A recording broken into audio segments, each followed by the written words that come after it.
None. Announcements by the Speaker? There are none. Message from the Senate. We actually do have a message from the Senate this morning. In accordance with Standing Order 37, the Senate has the honor to inform your Honorable House of the accompanying the Criminal Code Amendment Act 2020, recommending the concurrence of your Honorable House. This is from the President of the Senate, the Honorable John Dillis Wright. Judy? Papers and communications to the House. There are some 9 papers this morning.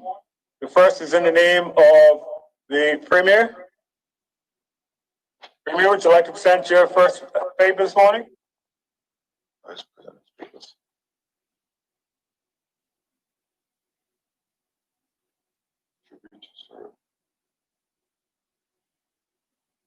Premier, are you with us this morning? Well, we'll move on and come back to the Premier. The next Minister has a paper of communication this morning. Is that in the name of Minister of Health? Minister Wilson, are you I'm here. to present yours now? Yes, good morning, Mr. Speaker. Thank you, Minister.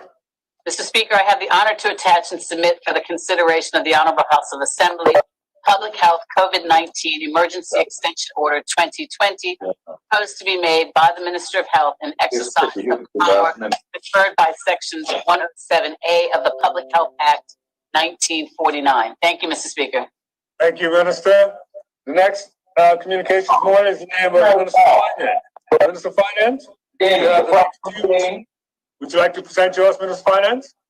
Good morning, Mr. Speaker. I have the honor to attach and submit for the information of the Honorable House of Assembly, Municipalities Walker's Exemption Order 2020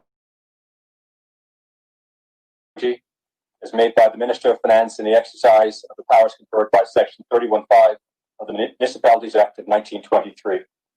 Thank you. Minister, would you like to do your second one? Speaker, I have the honor to attach and submit for the information of the Honorable House of Assembly, Bermuda Monetary Authority 2019 Annual Report. Thank you, Mr. Speaker. Thank you.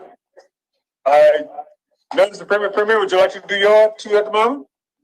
Good morning, Mr. Speaker, and I sincerely apologize for tardiness. No problem. Mr. Speaker, I have the honor to attach and submit for the information of the Honorable House of Assembly the tribute to Sir Everton Weekes. Mr. Speaker, I have the honor to attach and submit for the consideration of the Honorable House of Assembly the Tourism Investment St. George's Club Order 2020. Thank you. We'll now move on to Minister Birch. Minister Birch?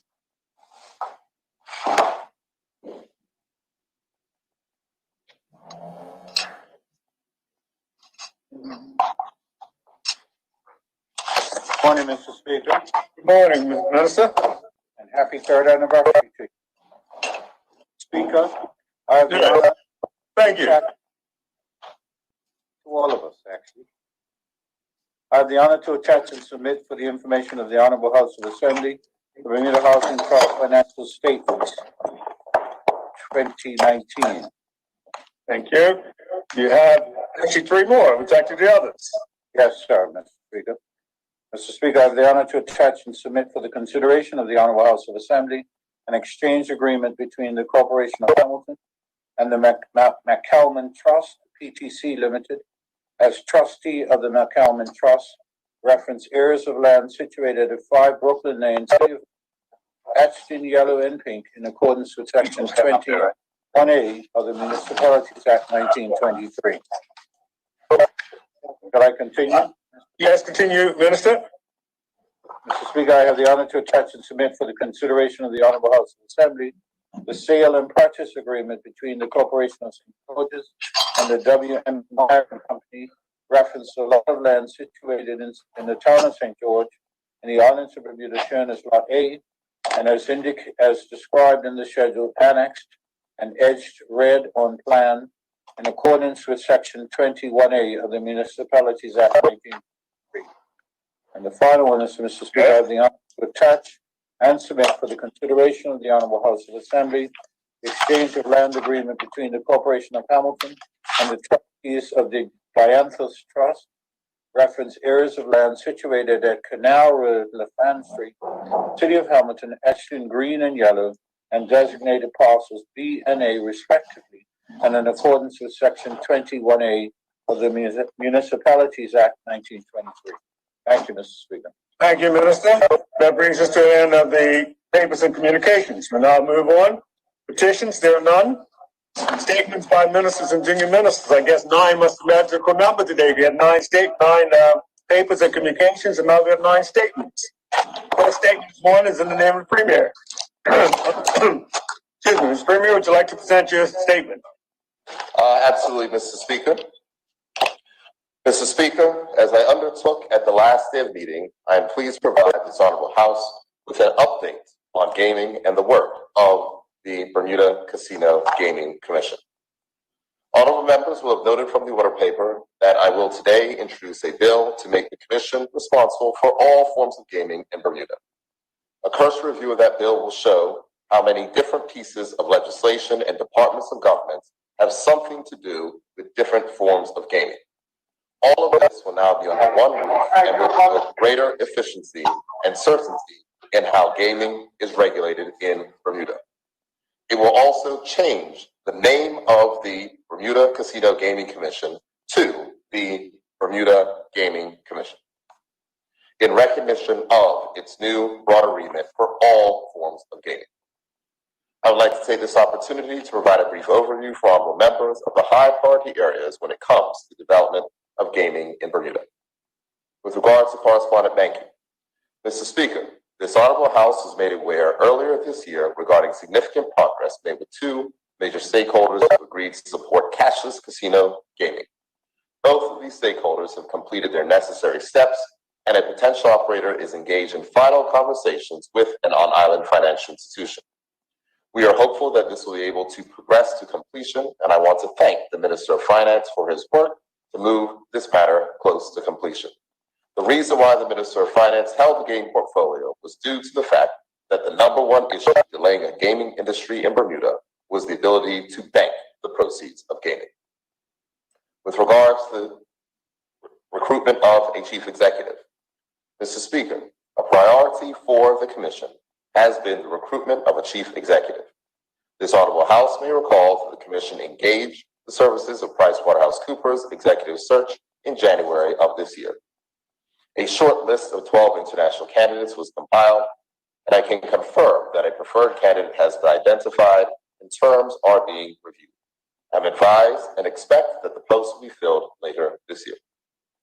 With regards to protection of the vulnerable, Mr. Speaker, one of the questions posed in this Honorable House on July 3rd was the request for an update on the current state of social responsibility initiatives.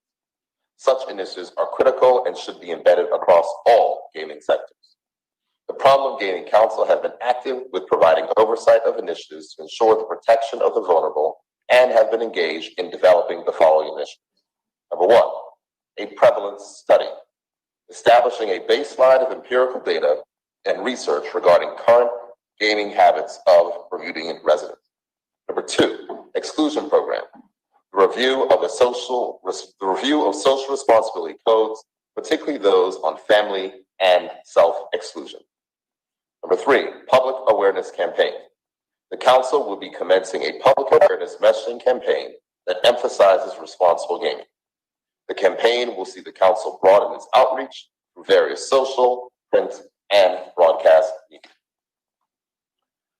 Regarding training opportunities for Bermudians, Mr. Speaker, the casino gaming sector will provide job opportunities for Bermudians in a variety of roles, ranging from dealers to directors, surveillance to senior cashiers, or as diverse as pit bosses to primary game technology officers. Training will be made available for Bermudians at all levels of the industry. This is a critical component of any development of casino gaming in Bermuda. The importance of training and potential employment opportunities is further echoed by the mandate from the Bermuda Casino Gaming Commission to potential operators who must, as part of their request for proposal information, state their intent regarding potential roles which can be filled by Bermudians. More specifically, potential operators are required to address how this can be achieved and over what time frame. In order to develop an effective training regime for Bermudians in the industry, the Commission, in collaboration with Bermuda College and potential operators, have previously engaged on a training framework which will accompany the opening of a casino. Mr. Speaker, honorable members will recall the suggestions of some adverse impact on the operation of the Commission in the areas of training and problem gaming, made in the course of this Honorable House's consideration of those regulations which allowed for the minister to make changes to the existing fee structure. Mr. Speaker, I can confirm that this change will not have a material effect for two reasons.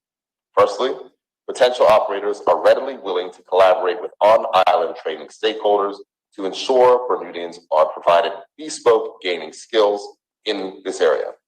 And the ongoing training of local counselors and faith-based leaders has continued to ensure that a cohort of professionals achieve their internationally certified Gaming Counselor 1 accreditation. The final phase of training to prepare professionals for international certification will commence in August for an 8-week period. Upon successful completion, participants will be internationally certified and be able to practice under the umbrella of Allied Health Council and the Bermuda Addiction Certification Board. The cost of training of Bermudian clinicians to deal with the current problem gaming has already been absorbed by the Bermuda Casino Gaming Commission. So, Mr. Speaker, for those who believe that the change made at the last sitting will jeopardize the training and necessary social protection, I'm pleased to advise the Honorable House that those matters will not be affected.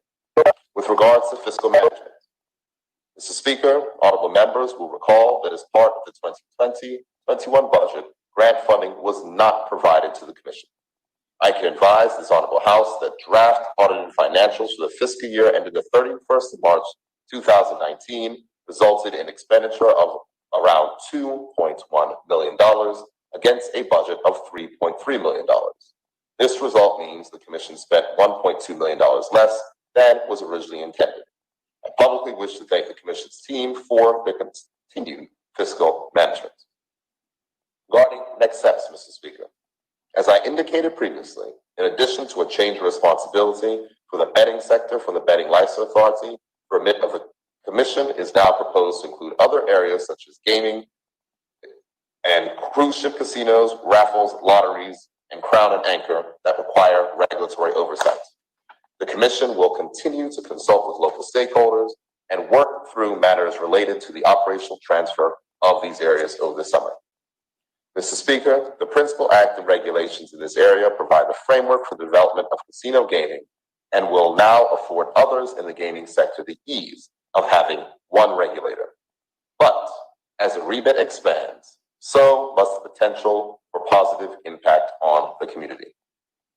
Therefore, Mr. Speaker, I've indicated to my cabinet colleagues that I'll shortly invite their consideration of a proposal that form part of the initial debate on gaming for Bermuda from the 2010 Green Paper.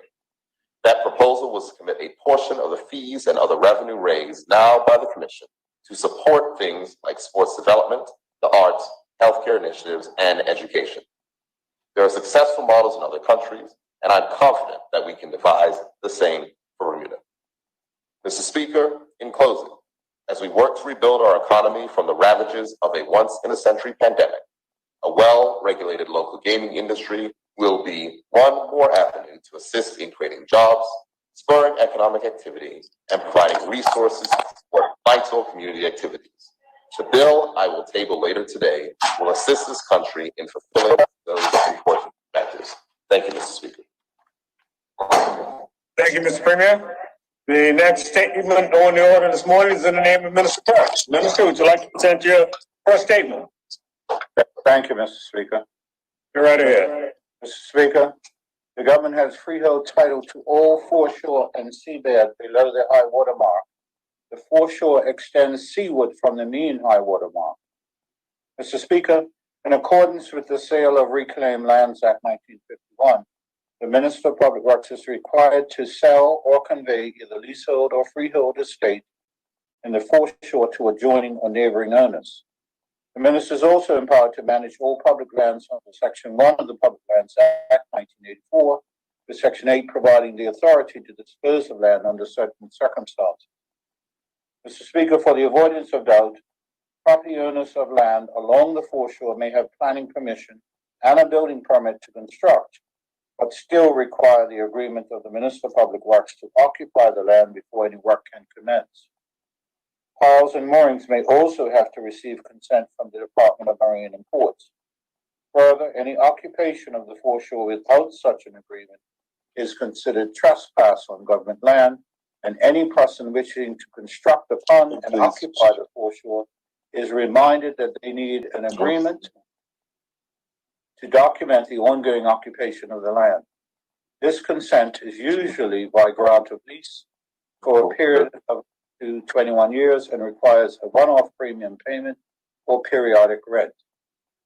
Therefore, the ministry would recommend any owner wishing to construct a dock or jetty to contact Public Works as early as possible in the process to agree the terms. Mr. Speaker, against that brief backdrop, I would like to address the events of June 23rd, wherein officers within the Estates Department of the Ministry of Public Works were advised that there was illegal construction of a concrete boat dock on the foreshore and seabed belonging to the government of Bermuda at Rocky Hill Park, St. George. While on site, the estates officer requested confirmation that the Department of Planning approvals were secured. One of the construction workers became quite belligerent and verbally abused the public officer, so much so that officers from the Bermuda Police Service had to be called upon to lend support. This unacceptable behavior was caught on video and eventually went viral. The workers were advised to cease any further development. Mr. Speaker, to my astonishment, I was informed the very next day, June 24th, that the construction crew actually poured concrete in the formwork. I immediately consulted with the Attorney General's chambers regarding this blatant disregard of the law, and on June 25th, the person responsible for building this illegal dock was served a correspondence before action.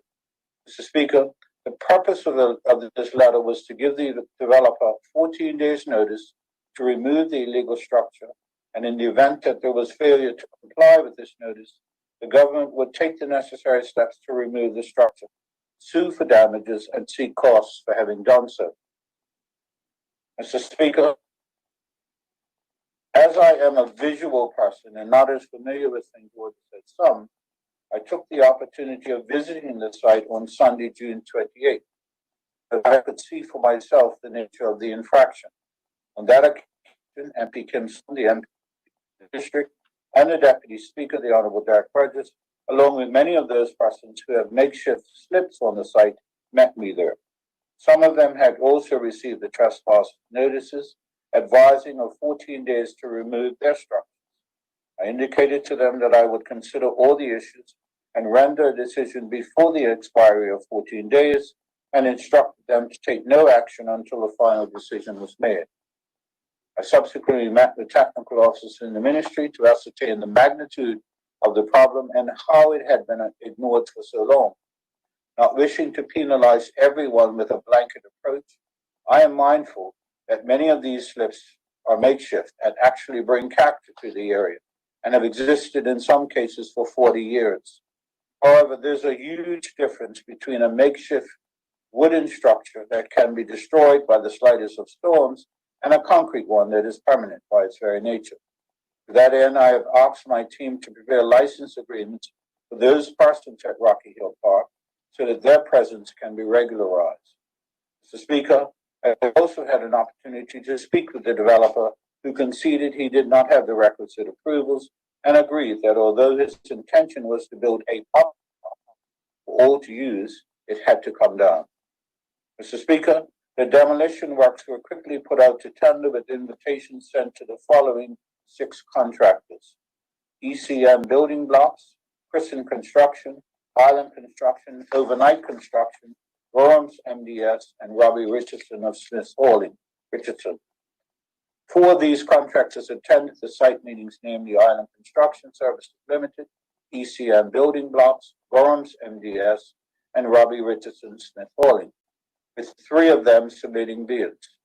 The three in this instance were Island Construction at $2,200, Gorham's MDS at $23,288, and Robbie Richardson Smith Hauling at $7,895.35.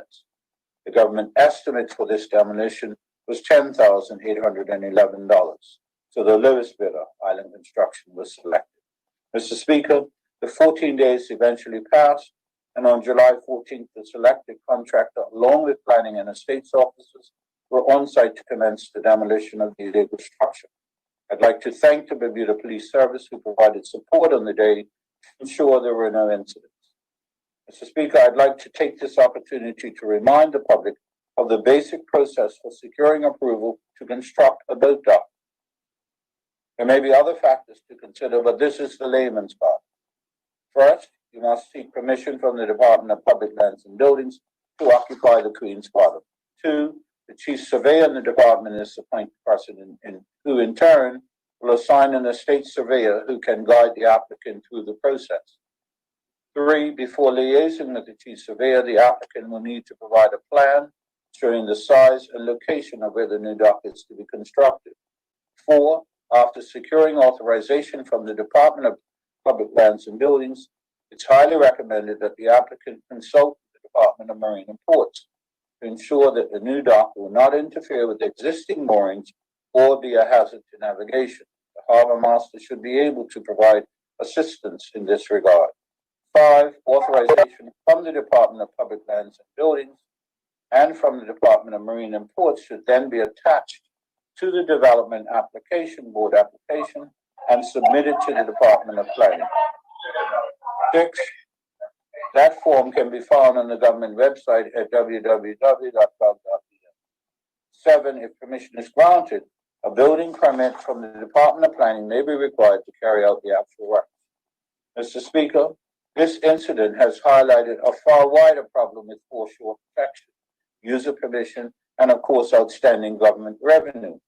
This is the start, as I have tasked the team in the Estates Department to carry out a full assessment of all foreshore encroachments with the objective of preparing a full report and a plan of action with recommendations for sorting this issue out. Our Estates team estimates that there are around 552 foreshores that either have illegal docks or docks due for renewal. Although this seems like a large number, the ministry will be taking the necessary action to address any illegal structures similar to that taken at Rocky Hill Park. There are several that have been approved and are legal structures, but the owners have ignored all requests thus far to sign a lease and pay the fee. Yesterday, I signed correspondence before action to the first identified owner who falls into this category. An extract from that letter follows. I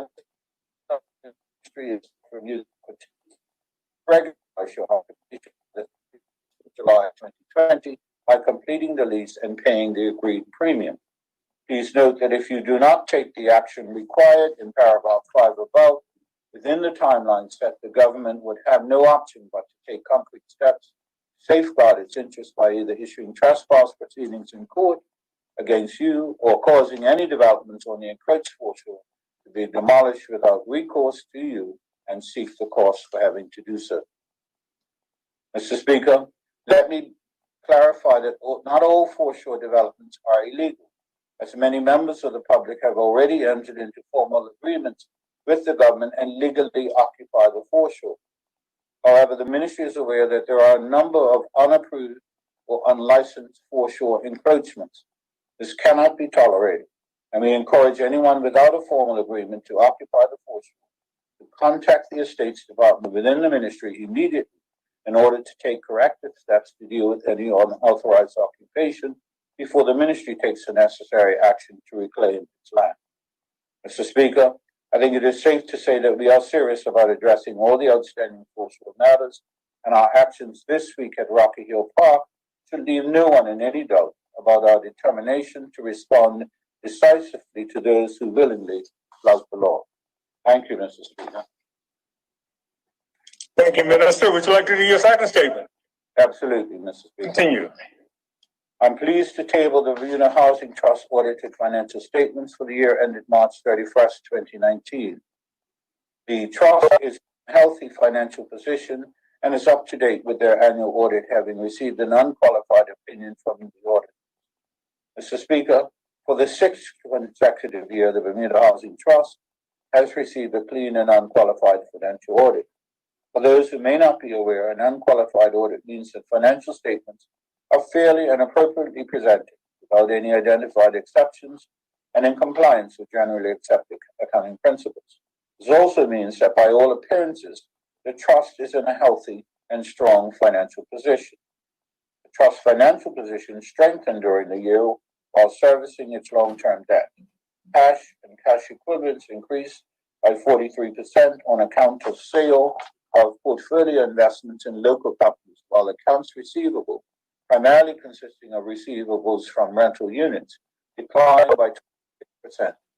The trust also saw rental revenue increase by 1% in the year, with total revenue increasing by 21% on account of the realized gain on sale of investments as well as other contributions.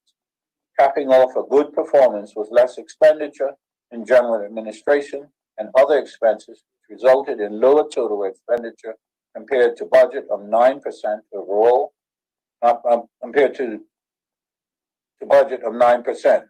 Overall, the surplus for the year was 116% higher than the prior year and 209% higher than budget. Mr. Speaker, the trust continues to pay down on the $12.5 million loan that was taken out in 2006 to fund the construction of the Dr. Camp Park at Rockaway in Southampton. This loan balance currently stands at $6 million. Mr.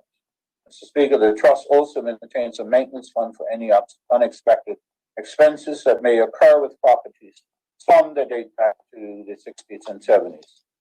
Mr. Speaker, the trust manages 5 properties from east to west of approximately 180 units that are home to more than 200 of our island seniors.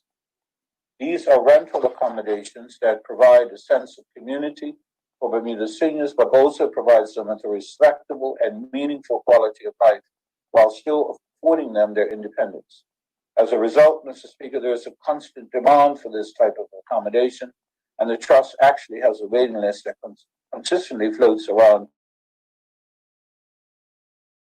50 in number. At present, the Bermuda Housing Trust is nearing completion of the conversion and renovation of a former U.S. Navy home at Ferguson Park. This home has been transformed into 2 units, which will be made available to deserving seniors. This is significant for 2 reasons, Mr. Speaker. First, it represents a public-private partnership initiative with the government. Through the auspices of the Bermuda Housing Corporation, the trust received technical expertise to oversee the project free of charge. BHC project manager, Mr. Kino Jacobs, managed the entire project from its initial conceptual drawings to the current construction phase. Secondly, Mr. Speaker, the trust intends to utilize this model, both the actual units and the public-private partnership that has developed, to serve as a basis for future fundraising as it looks to develop other properties in an effort to meet the need of Bermuda's largest growing demographic of our beloved seniors. Mr. Speaker, I'm further pleased to report that the Housing Trust and our near 200 residents continue to weather well the challenges presented by the COVID-19 pandemic.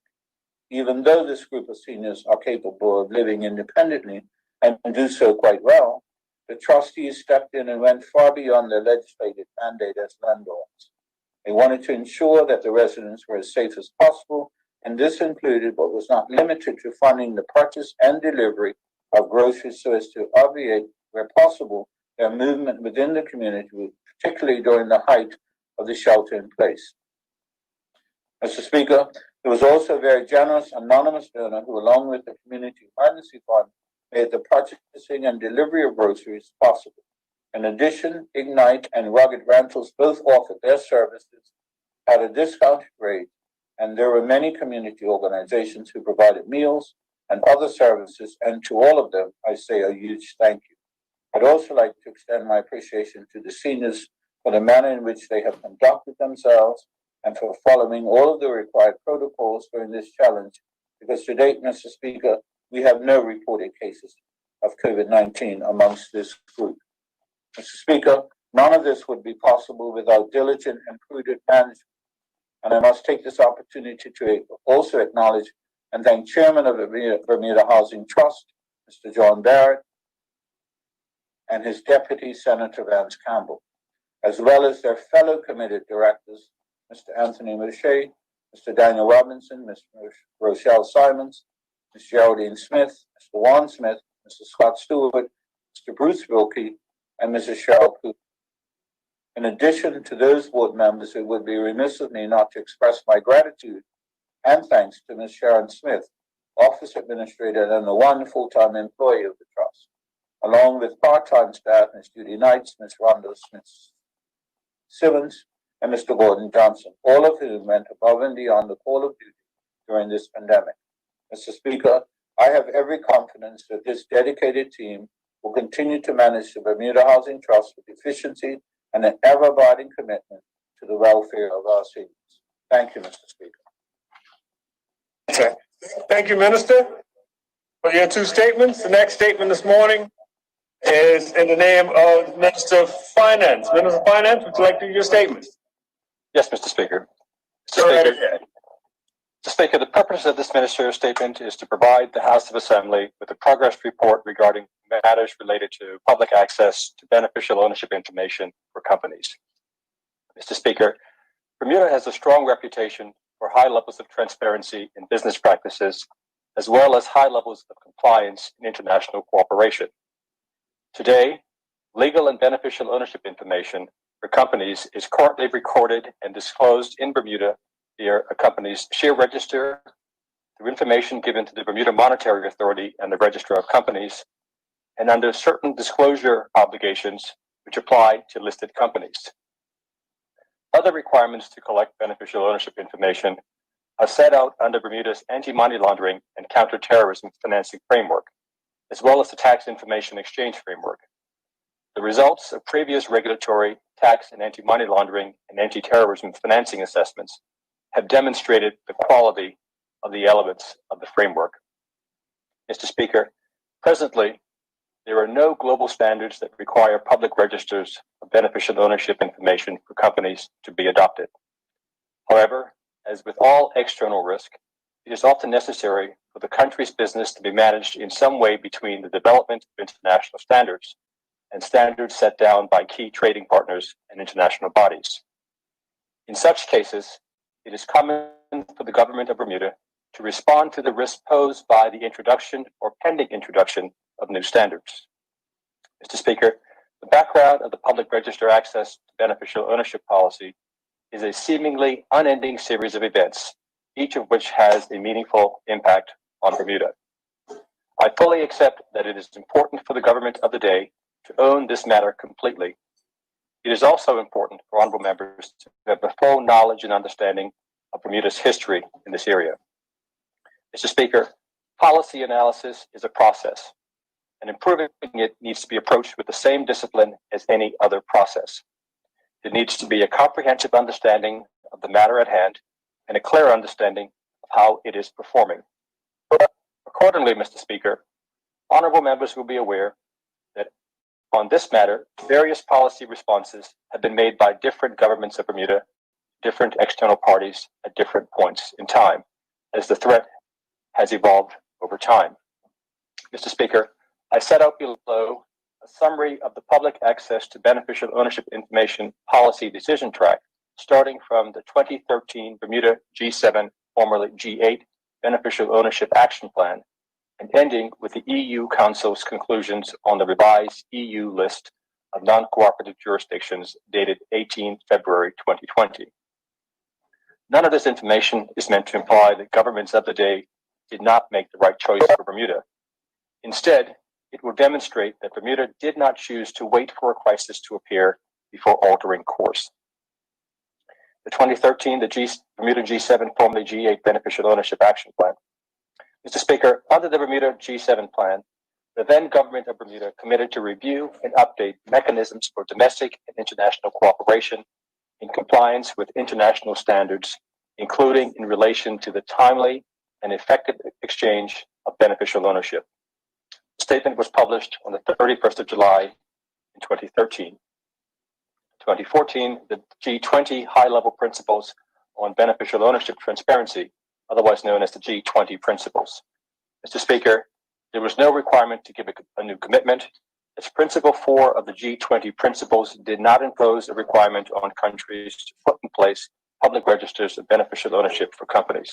The G20 principles remain unchanged. In 2016, the exchange of notes between the government of the United Kingdom and the government of Bermuda in respect of the sharing of beneficial ownership information. The exchange of notes requires the participants to hold adequate, accurate, and current beneficial ownership information for corporate and legal entities on a secured central database and or similarly effective arrangement.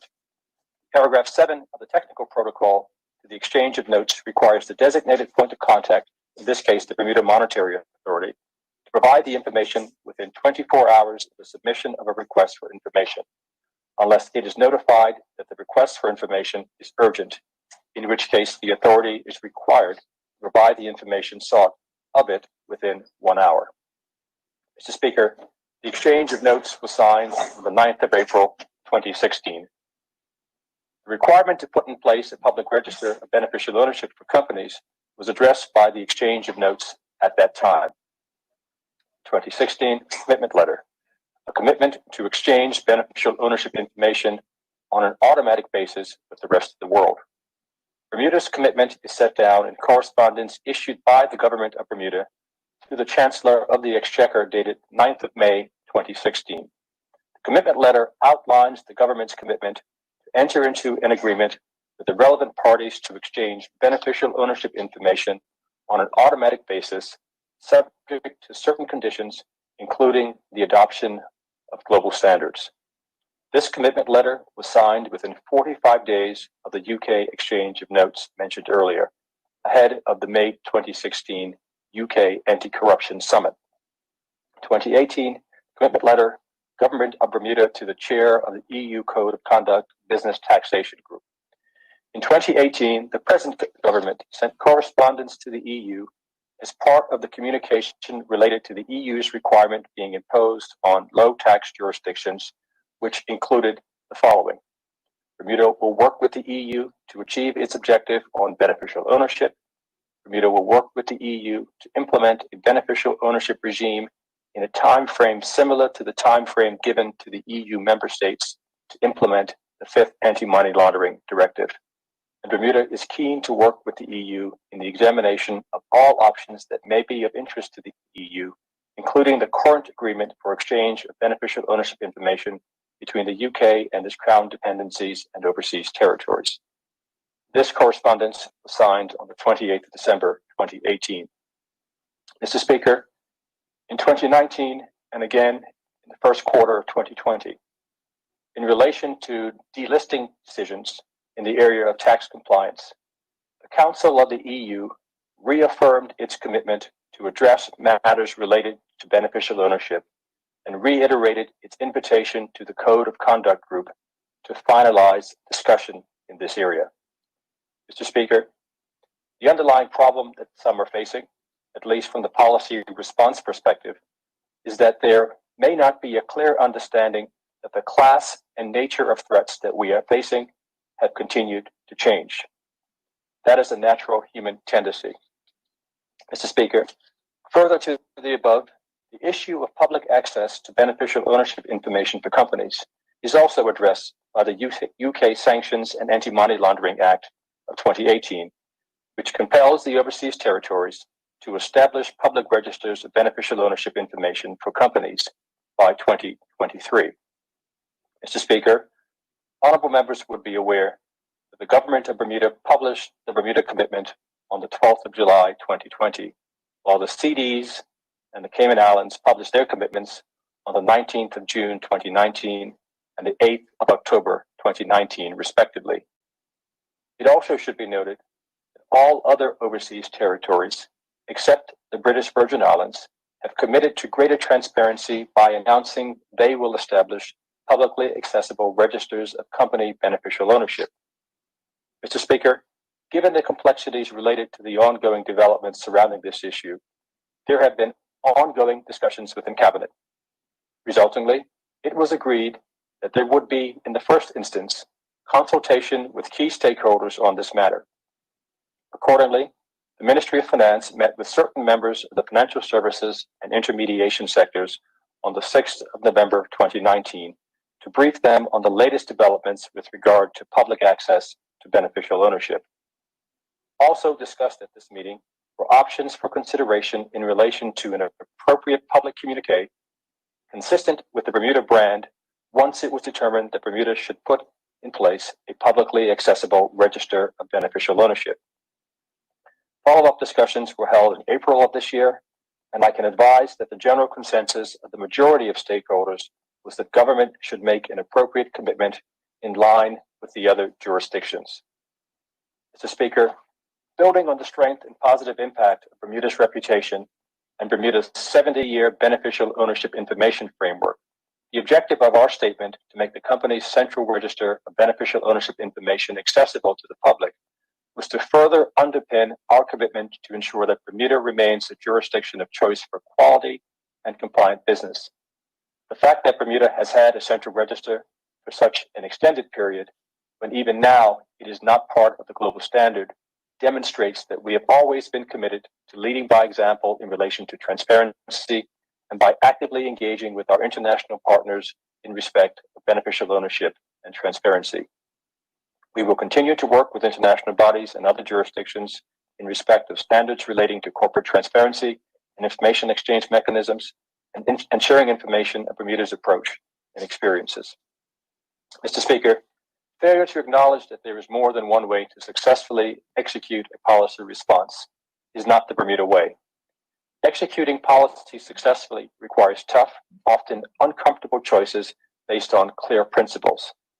As with each of the commitments and/or agreements discussed earlier, honorable members should be aware that this policy was designed with all of Bermuda in mind. Therefore, the commitment made appropriately reflects the requirements that the EU has already imposed on its own members and on which action is already required. Mr. Speaker, bearing in mind the threat that we currently face, this decision allows the government to focus on key issues that underpin this decision. Mr. Speaker, we are here because this is where we need to be as a top-tier, high-quality jurisdiction, ever mindful of the changing landscape. We must now start the work necessary to create the legislative, institutional, and operational framework that is sufficiently robust, appropriate, and contains all necessary checks and balances. Accordingly, in the coming weeks, the Ministry will meet with our colleagues at the Bermuda Monetary Authority and the Registrar of Companies as we move forward with this important initiative. We are aware that this issue has various levels of complexity and will have further consultation with our industry partners in order to set the framework for public access to beneficial ownership for companies. Mr. Speaker, in closing, I would like to thank all of those persons within the Ministry of Finance, Registrar of Companies, the Bermuda Monetary Authority, and our industry partners who have assisted with this matter. Thank you, Mr. Speaker. Thank you, Minister.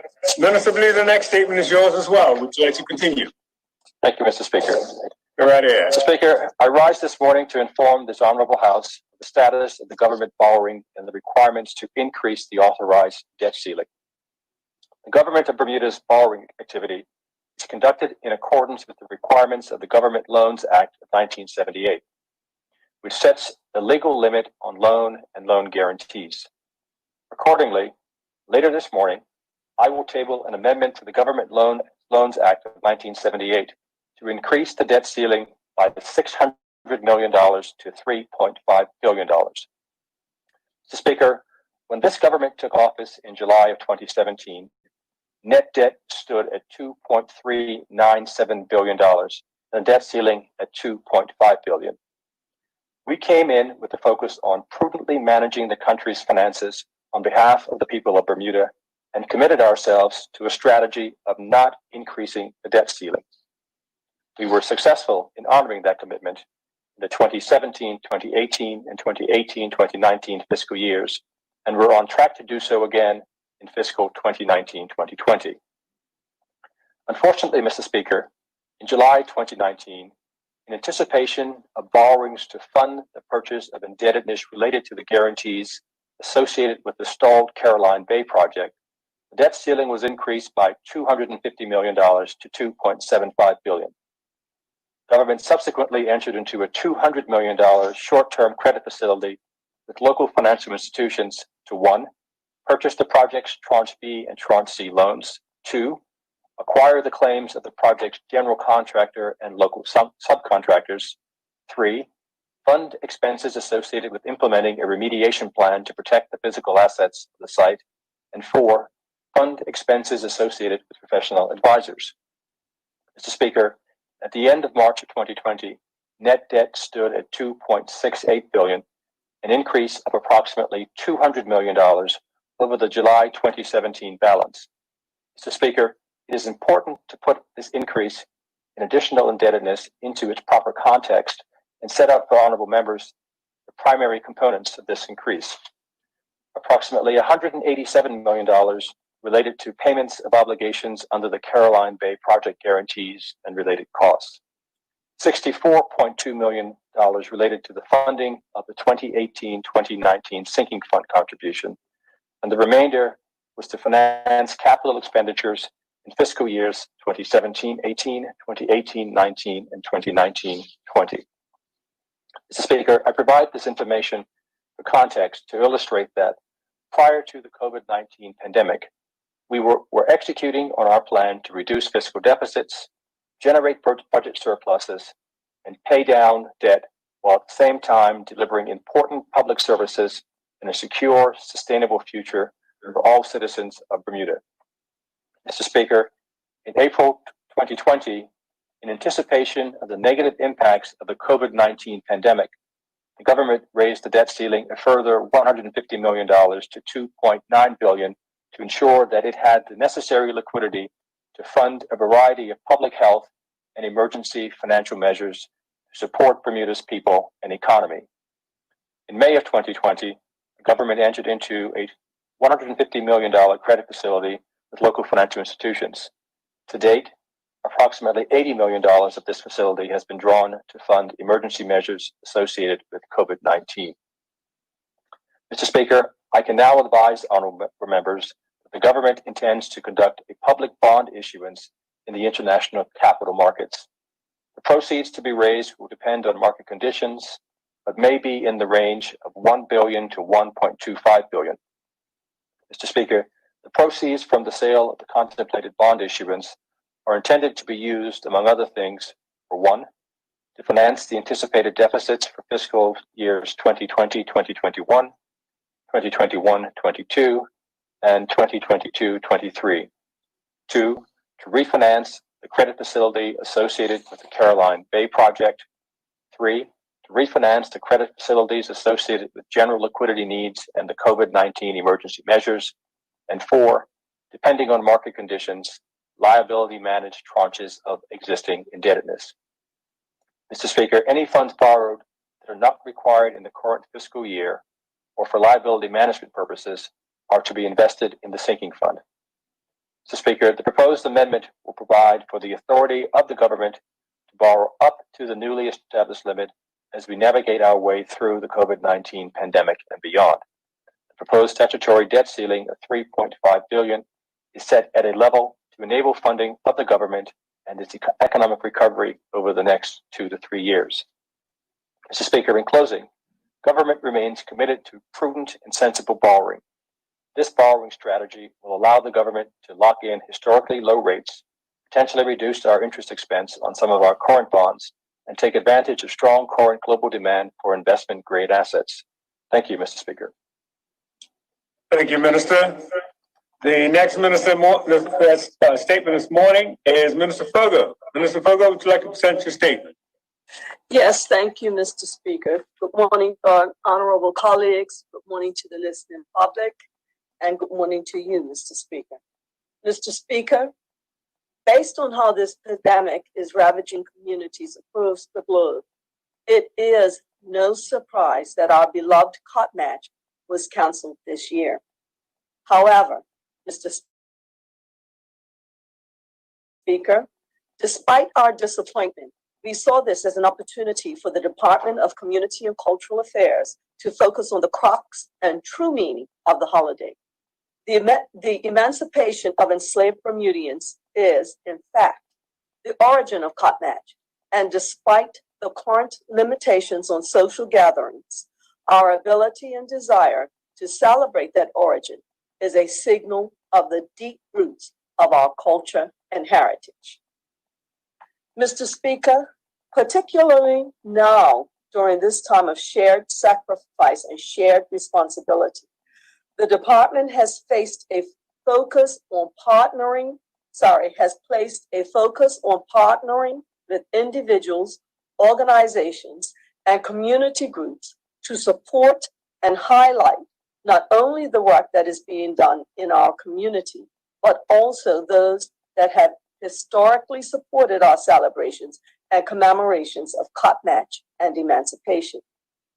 This year, the most significant collaboration is visible in our partnership with Somerset Cricket Club and St. George's Cricket Club. We've worked closely with Mr. Vashon Blanchett and Mr. Neil Painter to develop a series of events that have been endorsed by the clubs as our signature program for the holiday. Additionally, Mr. Speaker, the Department of Community and Cultural Affairs is working with cricketers, historians, Burmemes, libraries and archives, CITV, Method Media, tour operators, musicians, and friendly societies to provide opportunities for the public to learn about the connections between Mary Prince's narrative published in 1831, emancipation on 1st of August, 1834, our first Cotton Match in 1902, the establishment of the Cotton Match holiday in 1947, and of special significance this year, the establishment of Mary Prince Day in 2020. It's clear that this observation has evolved over the years, but one thing has remained constant. No matter how it is celebrated amongst our citizenry from year to year, this remains our most culturally significant holiday, and we were determined that this year should be no different. Mr. Speaker, in terms of educating our public about our history, Mrs. Shirley Pearman will tell us on July 21st about how the public art that we see on a daily basis throughout the city of Hamilton tells a larger story of African Bermudian resistance. There is also the opportunity to tune into a webinar on July 23rd, hosted by Titan Express and featuring Rashida Godwin, as she tells the stories of emancipation gifted to us by Mary Prince and the Friendly Societies. There will be a socially distanced walking tour exploring Bermuda's Black Mecca from Princess Street to Union Street, narrated by Mr. Charles Jeffers on July 25th.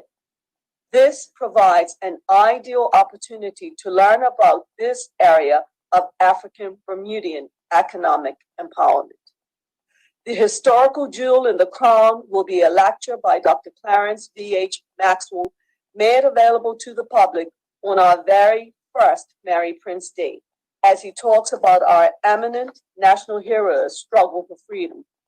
Dr. Maxwell will follow this talk with another the following week on August 8th, a webinar hosted by the Department of Libraries and Archives in collaboration with the Department of Community and Cultural Affairs, which will also feature Dr. Theodore Francis II speaking about Black resistance and Dr. Keto Swan speaking about the Black empowerment movement, or the Black Power movement.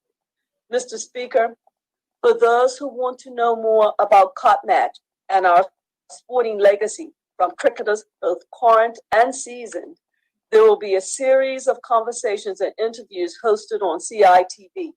We will release a full schedule in the lead up to the holiday.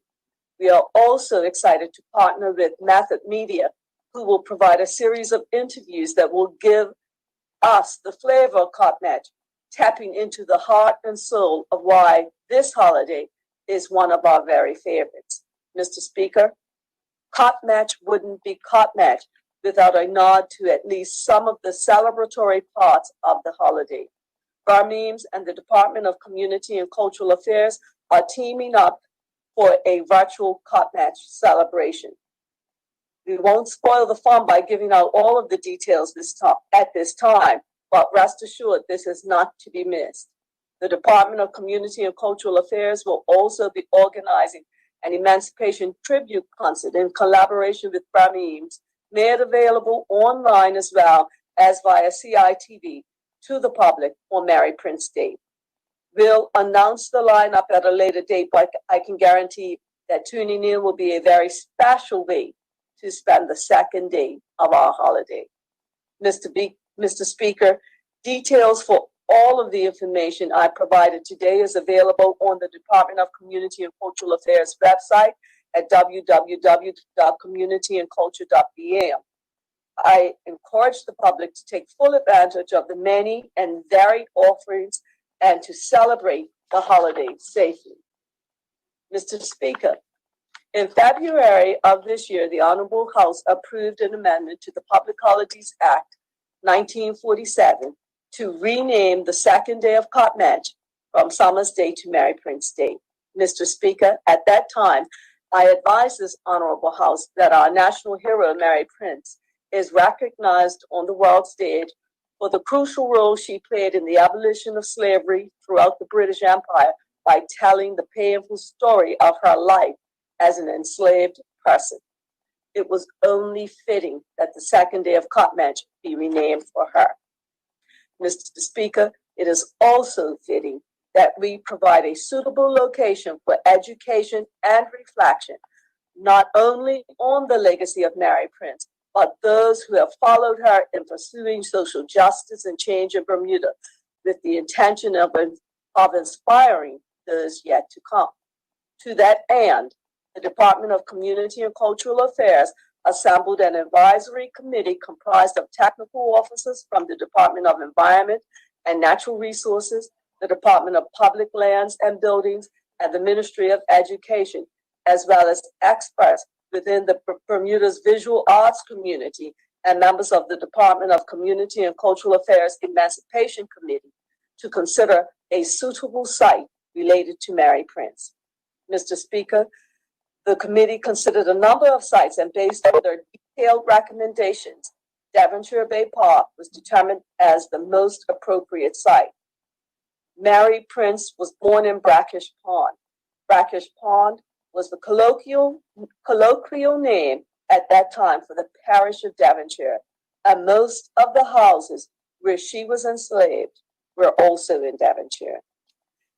This site not only reflects her connection to Devonshire, but the park's good access, central location, tranquility, and proximity to the ocean facing south as an acknowledgement of the parts of her life spent in the Caribbean provides an ideal location to commemorate Mary Prince.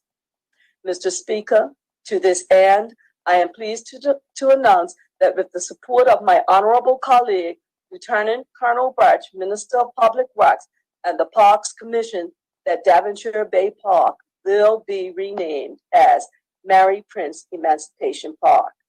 Mr. Speaker, we will shortly begin a process of public consultation in the design and siting of a suitable monument in the park to recognize Mary Prince and provide a focal point for the public to visit and reflect not only on her life, but the quest for social justice that continues to this day.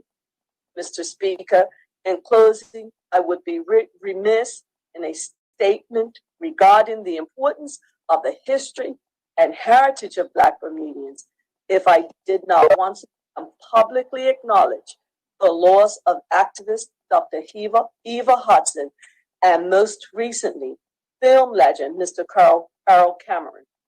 Both fought against racism and segregation in totally different ways, And our narrative of who we are as a people is much, much richer with these two giants as part of our cultural tapestry. Mr. Speaker, I thank you.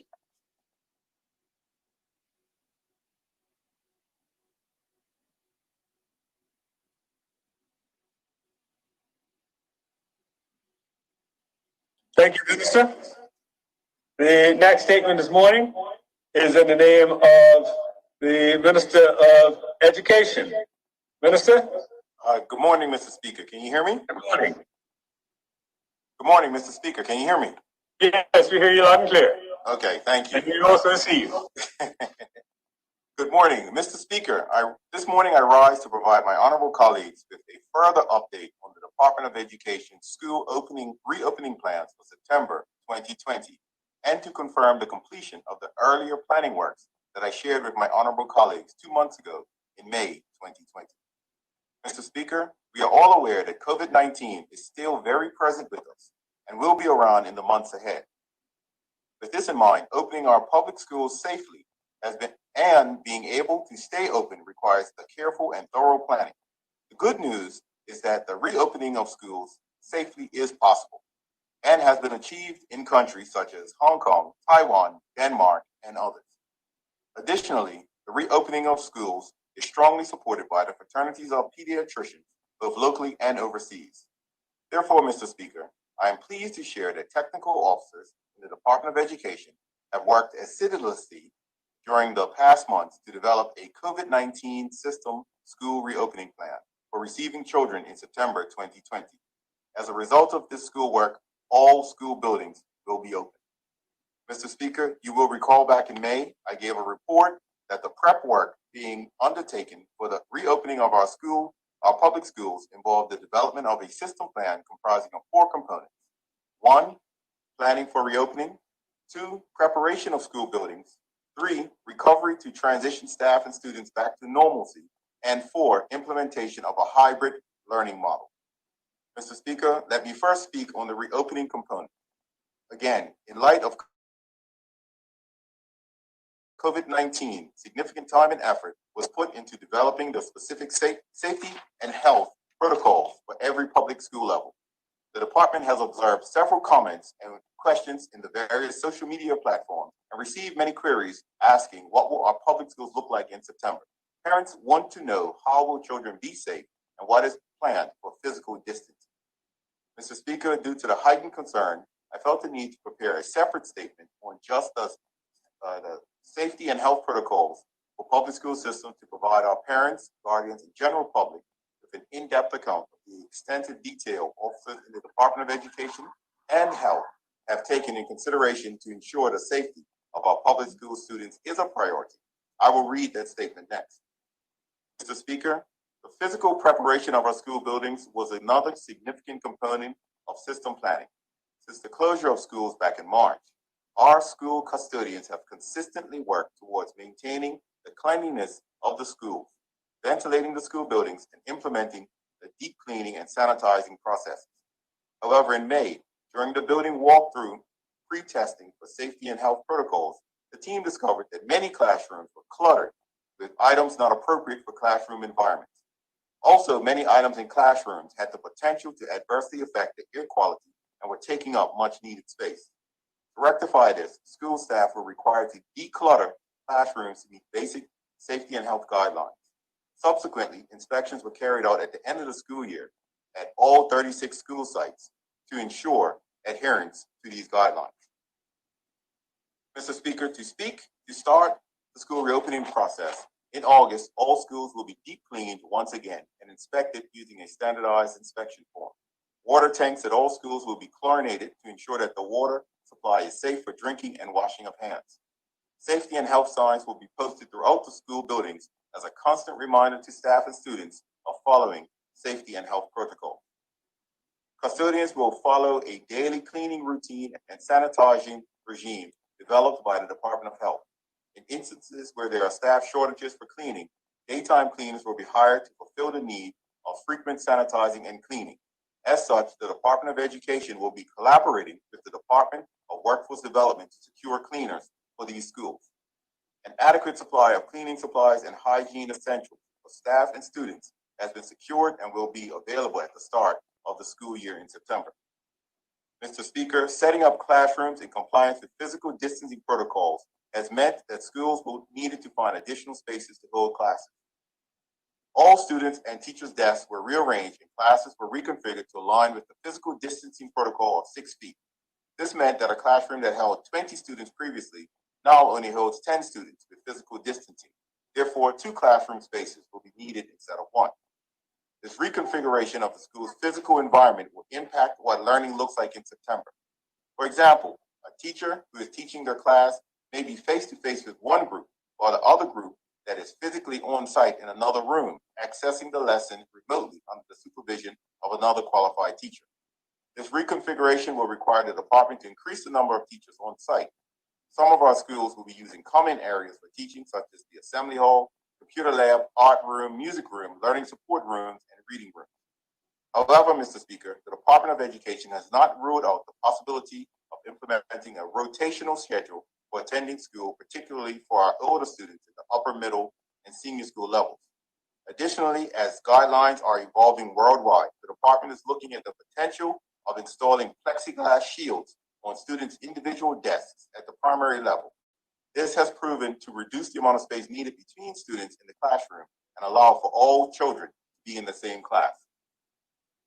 Mr. Speaker, I will now shift from school building preparation to the fourth component of the school reopening system plan and provide details of the hybrid learning model that will be implemented in our schools. When the doors of public schools open for staff in September 1st, 2020, they will participate in meetings and workshops that will focus on expanding information shared during the end of year June workshop. Some of the workshops held include how to create a well-structured online lesson, keeping students engaged in remote lessons, formative assessment tools for remote learning, Schoolology, and G Suite. These workshops were specifically chosen and designed to equip staff with skills needed for a hybrid learning model in September and are being offered again during the summer months, July and August, in addition to workshops for mathematics, STEAM, and Power School.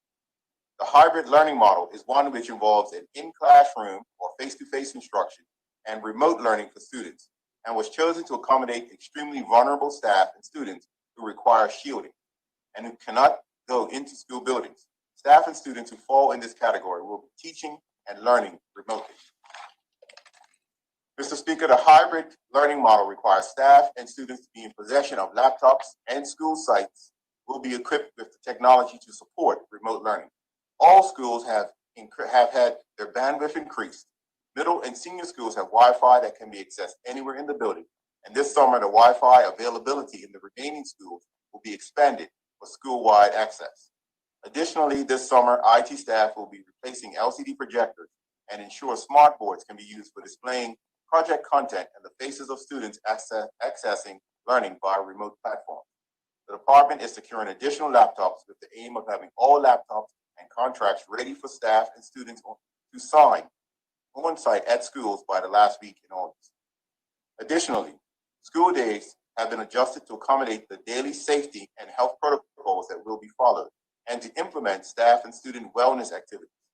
Schools will allocate 30 minutes every morning for entry procedures, which will involve taking students' temperatures, guiding students through hand washing and other safety protocols before they arrive at their respective classrooms.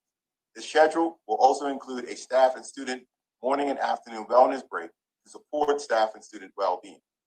Mr. Speaker, let me close by saying that to effectively support the reopening of schools in September 2020, a comprehensive communication plan and strategy will be implemented during the months of July and August.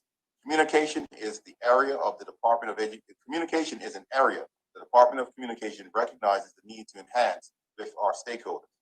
A communication plan has been developed that incorporates using a broad range of social media, digital, online, and media platforms. This will occur to ensure parents have sufficient information well in advance of September to understand what the reopening of public schools will involve for their children. Mr. Speaker, we encourage our educational family to continue to use the BPSS family feedback form to send in their questions, concerns, and kudos about the work taking place in our schools and the Department of Education. Thank you, Mr. Speaker. Thank you, Minister. Minister, the second statement is in your name. Would you like to do that one as well as well? If it pleases you, Mr. Speaker. Continue right ahead. Mr. Speaker, this morning I rise to provide my honorable colleagues with an update on the COVID-19 entry and exit safety and health protocols that have been developed for our public schools and which are now ready for implementation at the start of the upcoming school year. Mr. Speaker, children are at the forefront of everything that we do at the Department of Education. The COVID-19 pandemic has made the safety of students and staff even more paramount. When our public schools opened in September 2020, the safety, health, and well-being of all students and staff will remain a priority. Oftentimes, it is not known the extent of work required for developing new systems, processes, and procedures. So this morning, I plan to share with my honorable colleagues and the general public the detailed work and careful attention that's been given when developing the entry and exit protocols for our public school buildings. Mr. Speaker, during shelter-in-place quarantine back in April this year, the Commission of Education reached out to the technical office of the Department of Health to seek their lead with developing safety and health protocols for all of our public schools. Specifically, there was a request for protocols in each aspect of a student's participation in a school day. The intent was for the Department of Education to know what safety and health procedures would be required from the time a student arrives at the school premises, enters the building, walks to their classroom, participates in class lessons, visits the bathroom, goes to lunch, to leaving at the end of the school day. In essence, Mr. Speaker, a student's movement on a typical day was tracked, and then a protocol was designed around that movement. Also, the aim to develop an entry and exit safety and health protocol for each school level: preschool, primary, middle, senior, and our special school, Dame Marjorie B. and Hope Academy, all known as Dame. Mr. Speaker, during the shelter-in-place quarantine, principals for each school level worked together with their staff and were tasked to provide information in response to the following questions due to COVID-19. 1, what are the risks associated with being inside the school building? 2, how can these risks be mitigated? 3, what would be required for schools to operate during physical distancing? Detailed information was received for all school levels and shared with the technical officers in the Department of Health, who used the information to develop and frame the safety and health protocols. It is important to note that current research, the input from school staff, the input from health professionals were all key factors and information considered. Mr. Speaker, in May, the first draft revision of entry to exit protocols had been developed for each public school level. The draft protocols were shared with all school leaders for their initial input and subsequent feedback from their school's COVID-19 response team. Several iterations were developed, reflecting a high degree of thoroughness and diligence to obtain a sound framework of school safety and health protocols. Mr. Speaker, the protocols were pre-tested for each school level to determine feasibility, practicability, and to get additional feedback on what revisions were needed. A pre-testing schedule was established for 1 full week in May, and teams were asked to do walkthroughs of the protocols at our largest schools at each level. The walkthroughs are held at York Preschool, West Pembroke Primary School, Delwood Middle School, and Dane. The pre-testing teams comprised of the Department of Education office staff, Department of Health representatives, custodians, school principals, and representatives from all 3 units. Mr. Speaker, the development of the health and safety protocols for the senior school level were delayed at that time as senior schools were continuing with remote learning for all students. However, feedback obtained from the pre-testing exercise was meaningful and supported the refining of the health and safety protocol, school protocol documents. Once exit to entry safety and health protocols were finalized, each school principal was provided a copy to customize for their respective school buildings.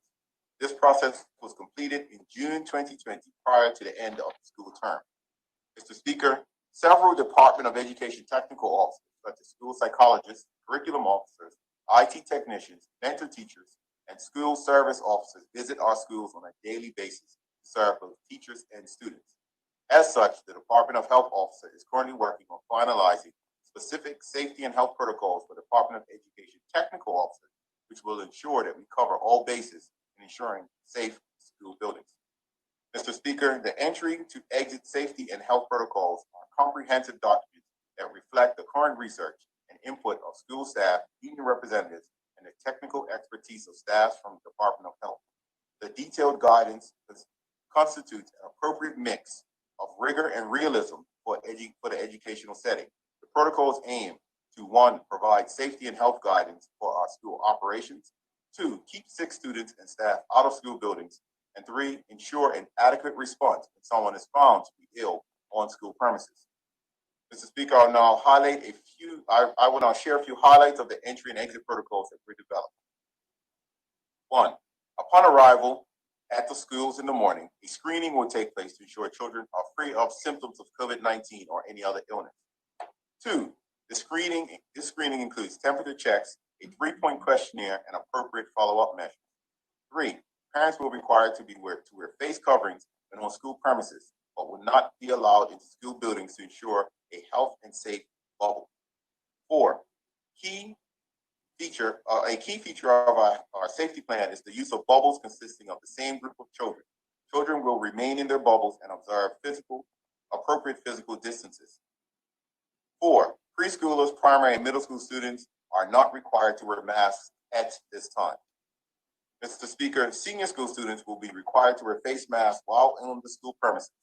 However, students at all school levels who become ill during the school day will be required to wear a mask if tolerated and isolated and supervised until they are collected by a parent or guardian. School staff at all levels will be required to wear masks throughout the day while they are on the premises and in the buildings, including when they're in close contact with children or their colleagues. Mr. Speaker, other protocols include the installation of signs and floor markings as reminders of now well-known preventative practices, hand hygiene, respiratory hygiene, and physical distancing. School staff will supervise outside play in bubbles consisting of the same group of children who will be asked to engage in contactless play and observe appropriate physical distances. All equipment used by children and staff will be sanitized before and after use, and children will not share equipment and supplies. Staff will be subject to similar restrictions with movement around the school building, and leaving the school facility during the day for appointments will be discouraged. Mr. Speaker, as I shared earlier this September, as I shared earlier in this statement, the entry to exit protocols and health protocols were developed for every school level: preschool, primary, middle school, and our special school day. These protocols will be posted on the Department of Education's website at www.moed.bm for access by parents, guardians, and the general public. Individual schools will be asked to post the customized protocols for their respective school sites. Developing these protocols was a mammoth task. Ministry of Education would like to extend our deepest gratitude to nurses Lynn Jackson and Healthy Schools Coordinator Ms. Marie Beach from the Department of Health for their diligence and countless hours spent developing the protocols and working with the Commission of Education. I also must extend my thanks to the Department of Education staff, principals, school staff, and union stakeholders for their contribution to the development of these comprehensive safety and health protocols for our schools and for the protection of our staff and students. Mr. Speaker, we encourage our educational family to continue to use the BPSS family feedback form to send their questions, concerns, and kudos about the work taking place in our schools and at the Department of Education. Lastly, we encourage our parents and the general public to visit www.moed.bm to review the COVID-19 entry to exit safety and health protocols developed in preparation of opening all of our school buildings in September 2020. Thank you, Mr. Speaker. Thank you, Minister. The last statement this morning is in the name of Minister of Labor. Minister Hayward, would you like to present your statement? Good morning, Mr. Speaker.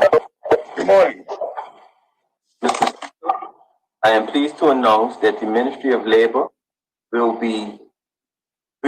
amend the eligibility for a one-year residential certificate to allow persons who are able to work remotely from Bermuda, such as digital nomads, and to allow non-Bermudian post-secondary students to complete their higher education from Bermuda starting August 1. The cost of this certificate is $263. Additionally, the ministry will also adjust the policy for visitors to the island by extending the maximum period a visitor may stay in Bermuda from 90 to 180 days. The COVID-19 healthcare crisis had a significant impact on the local economy, resulting in mass unemployment and decreased economic activity. The government seeks to offer this new one-year residential certificate to qualifying persons and to extend visitor stays in Bermuda, and by doing so, increase the residential population, increase economic activity, provide greater job security for Bermudians, and to enhance the marketability of Bermuda as a place to reside, visit, or do business.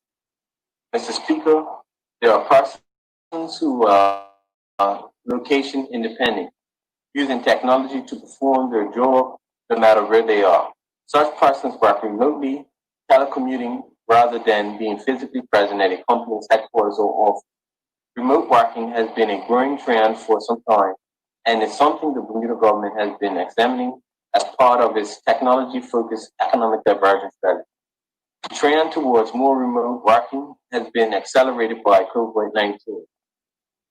These visitors can reside in Bermuda without seeking employment on the island and with low economic activity for our country without Bermudians in the workforce.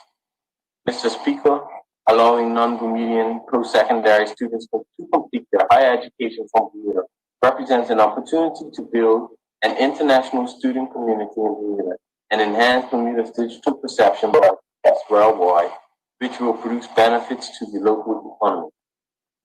The government expects that the economic benefits to Bermuda of introducing this one-year residency certificate include additional economic activity in restaurants, hotels, and accommodations, leisure businesses, and government departments.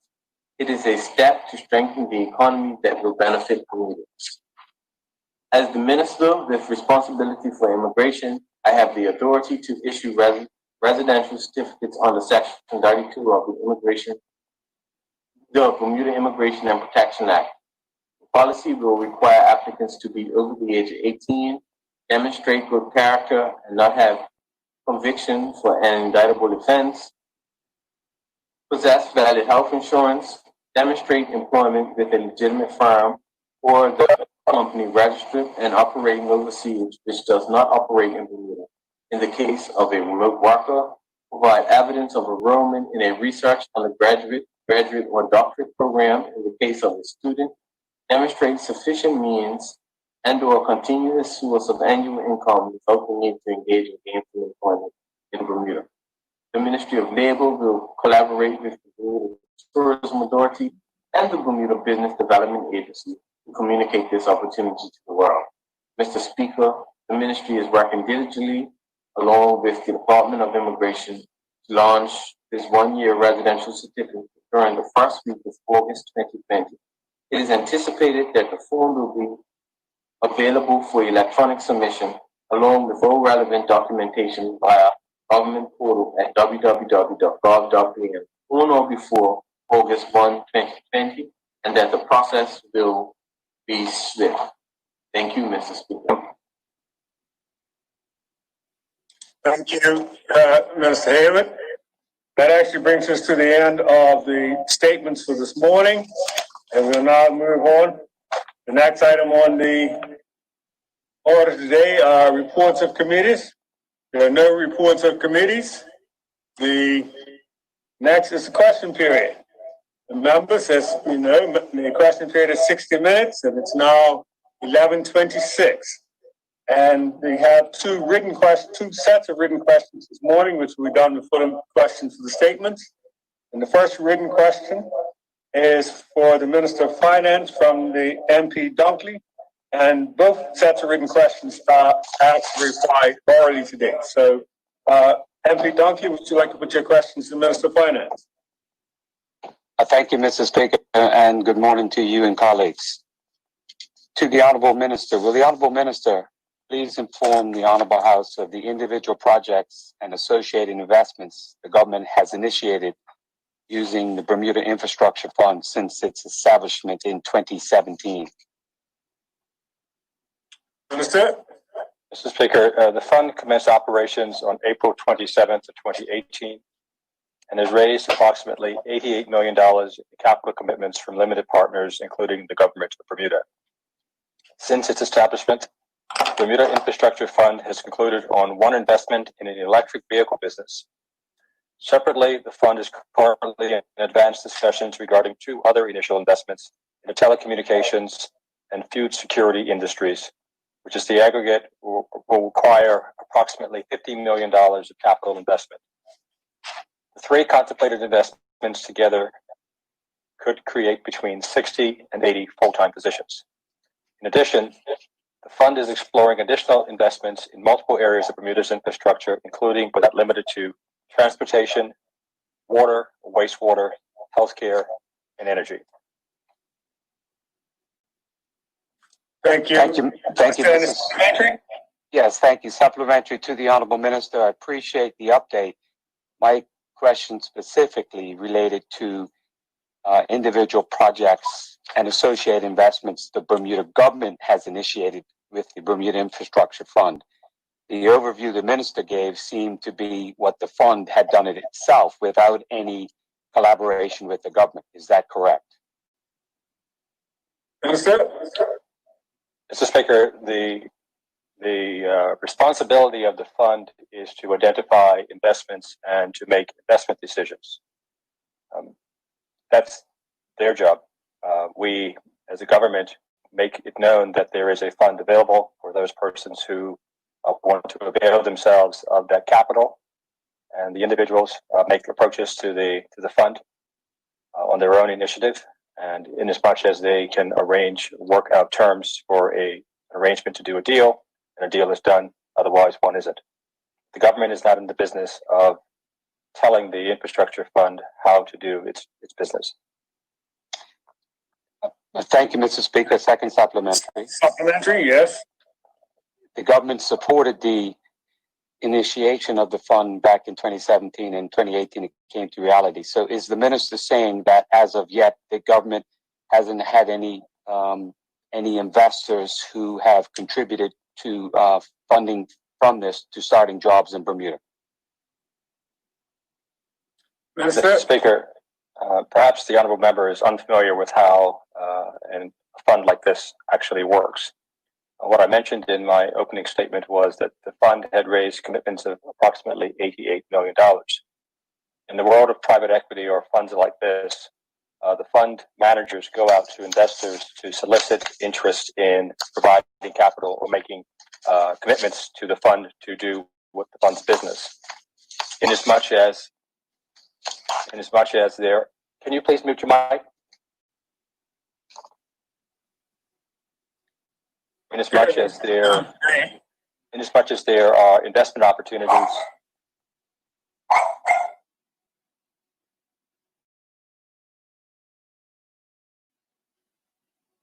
Not just there are investment opportunities that require funding, then the investment manager makes capital calls of the limited partners to fund those investment opportunities. The government of Bermuda was instrumental in getting the fund set up. It was supportive of the fund, but the operation of the fund, the day-to-day management of it, rests with the investment manager's fortress.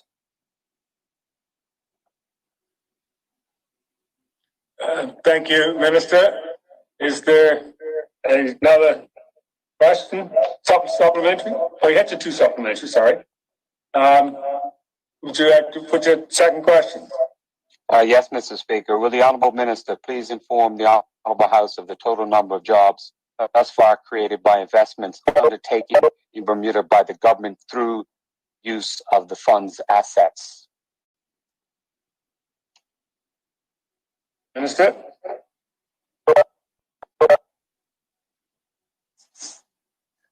Mr. Speaker, again, I think there seems to be some confusion around the government's involvement in this fund.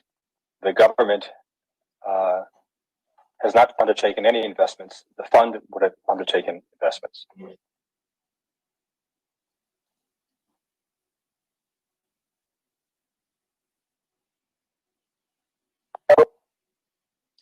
Supplementary? No supplementary, Mr. Speaker. There's no confusion on this front. I'll go to question 3. Okay. Will the Honourable Minister please provide this Honourable House with the details of the fees and expenses the government has paid in relation to the fund since its inception, itemizing the fees and their related expenses?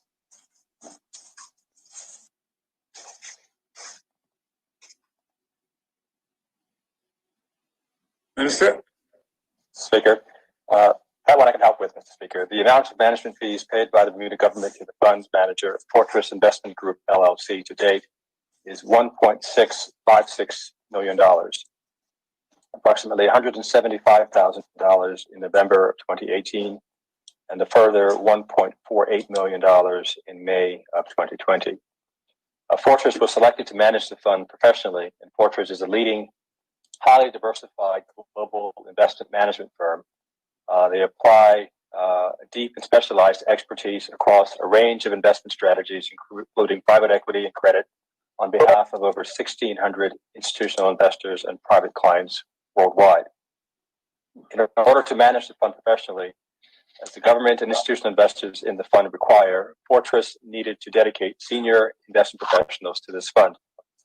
The fund manager's basic duties to the fund are to act as an investment advisor for the fund, invest in companies and projects, purchase and sell assets, securities, and businesses on the fund's behalf, and manage and supervise the fund's investments. The mechanism of the management fee payable by the government to Fortress are as follows. The government of Bermuda backstops the fund's minimum semi-annual management fee of $500,000, essentially paying the difference, if any, between the management fees earned by Fortress based on the invested capital of the fund and $500,000. The government's commitment to backstop the management fee is capped at a total of $3 million. To the extent that the government's capital is not returned by the conclusion of the fund's investment period, the government will have a pro rata limited partner interest in the fund. Thank you. Minister, supplementary? Yes, Mr. Speaker. Go ahead. How much has Fortress invested to date?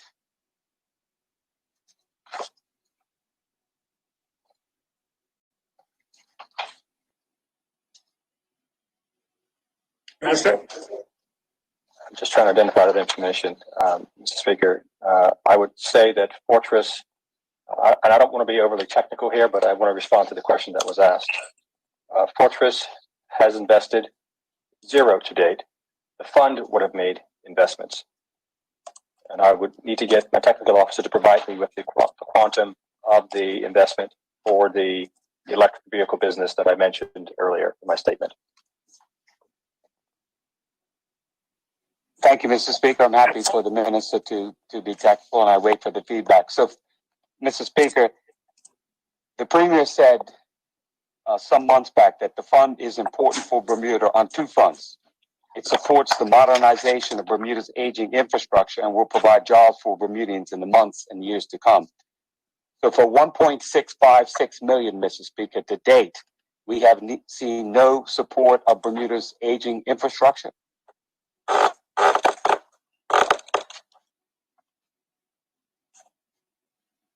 Is that a question? Yes, it is, Minister. Can you repeat the question, please? The Premier is on record of stating some months ago that the fund is important for Bermuda on two fronts. It supports the modernization of Bermuda's aging infrastructure and will provide jobs for Bermudians in the months and years to come. In light of the fact that it is government that modernizes the aging infrastructure, for $1.656 million to date, there's been what has been the modernization of our aging infrastructure? Okay, thanks for that question. There have been no direct investments in government infrastructure. The reason why the fund was lauded when it was established was because it provided another source of capital for funding projects. One of the unfortunate realities of a fund, of this particular fund, in terms of its construct, is that it has something called a hurdle rate. And a hurdle rate is the rate of return that the fund managers seek to return to investors. In the case of this fund, the hurdle rate is 11%, which would make the capital provided by it somewhat expensive relative to the cost of capital that the government can avail itself in the public or international capital markets.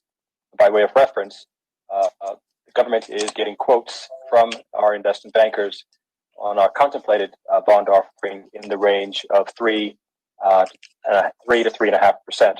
And so the government, in assessing whether to choose to avail itself to the fund for capital to fund government infrastructure projects, would decide to go with the capital that is the least expensive, in this case, the 3 to 3.5% money, as opposed to 11% hurdle rate money.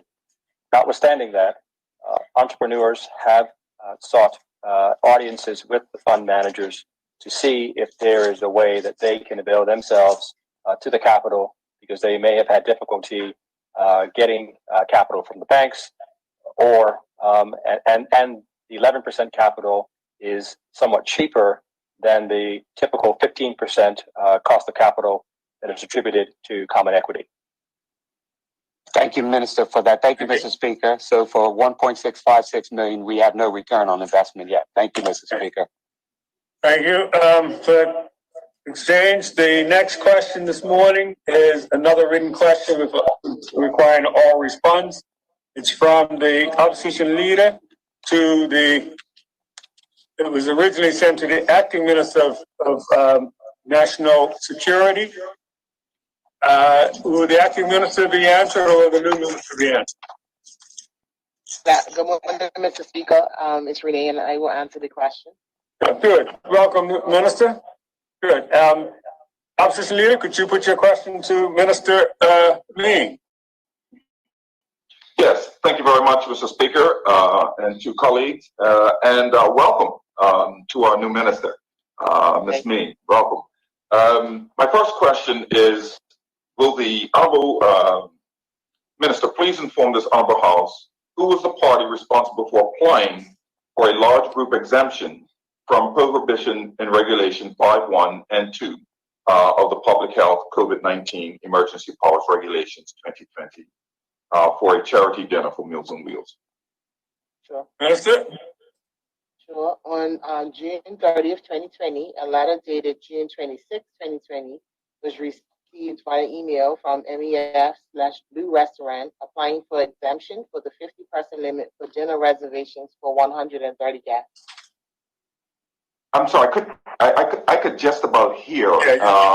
Yeah, Minister, you did come a bit slow that time. You just speak a little quite closer to your mic. Or adjust your mic.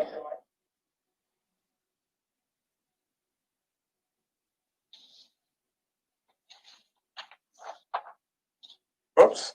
Looks like we've lost Minister. Sure. Okay. Can you hear me now? Back Is that better? Minister. Yes. You're back now. Yeah. Mr. Speaker? Yep. We see you clear. Can we? I was saying, is it better now, Mr. Speaker? Yeah, I'm just trying to confirm if you can. Yes. Yeah. So you can't hear me? Yes, we can hear you now. Okay, good. On June 30th, 2020, a letter dated June 26, 2020 was received via email from MEF/Blue Restaurant applying for exemption to the 50-person limit for dinner reservations for 130 guests. Thank you, Minister. Supplementary, opposition leader? Yes, and for clarification, the honorable member did say on June 30th. I'm not sure if she's saying that they received the application on June 30th, or that and in addition to that, the application was made on June 30th. So before you put a question, you're trying to get clarification to an answer? Minister, yeah. Minister, can you just clarify that piece is asked? Sure. The letter was received on the 30th of June, but it's actually dated June 26th. Okay. Now, do you have a supplementary? Yes, I do. Supplementary. Supplementary. Considering they received the application on June the 30th, was that application made on June the 30th approved?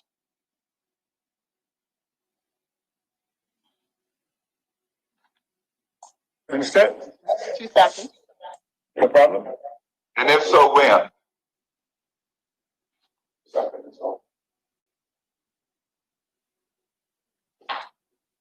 I don't see that it was approved, Minister Kennedy. It may have been still being considered.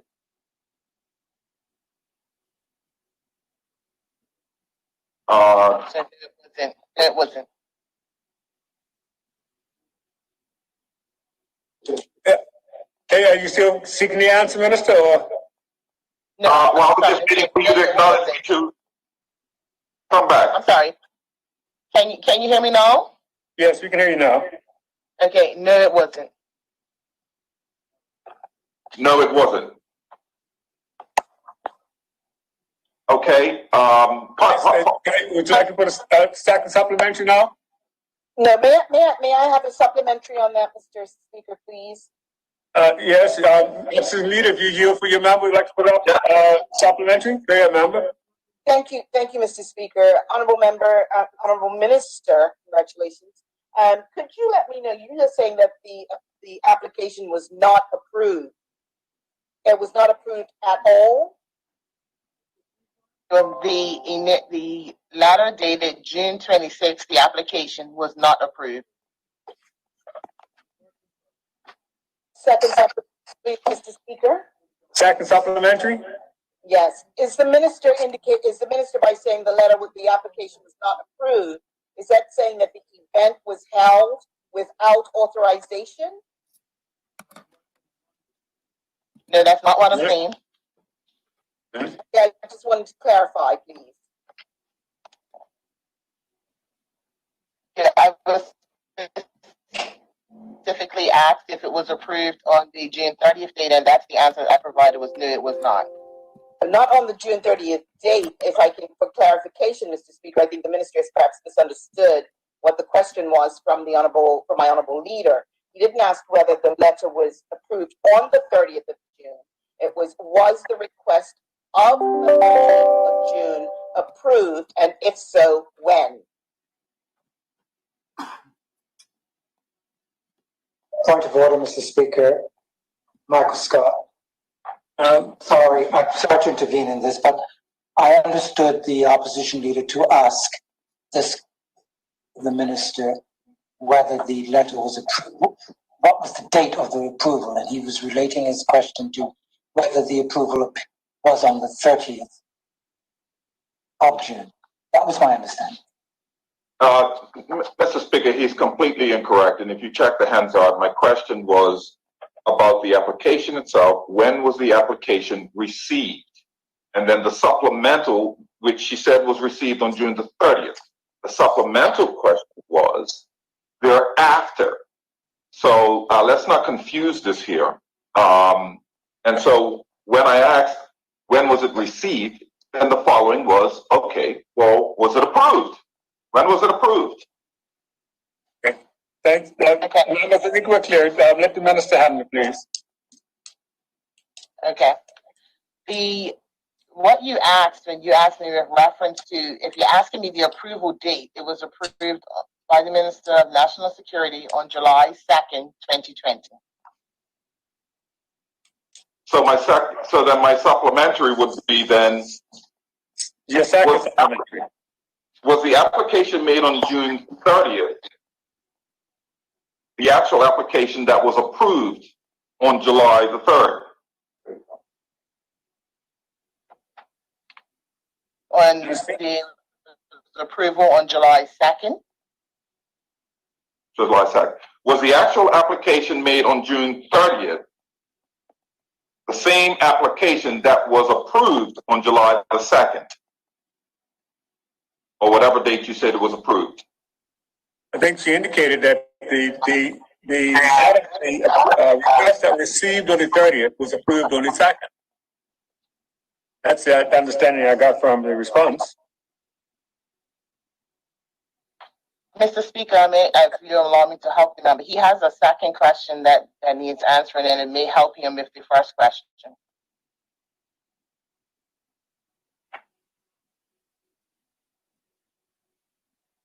Okay, we'll move on. Yep. I have a supplementary, Mr. Speaker. Supplementary? Yes. It's a supplementary. Yes, thank you, Mr. Speaker. who was involved in the decision-making process to approve the application?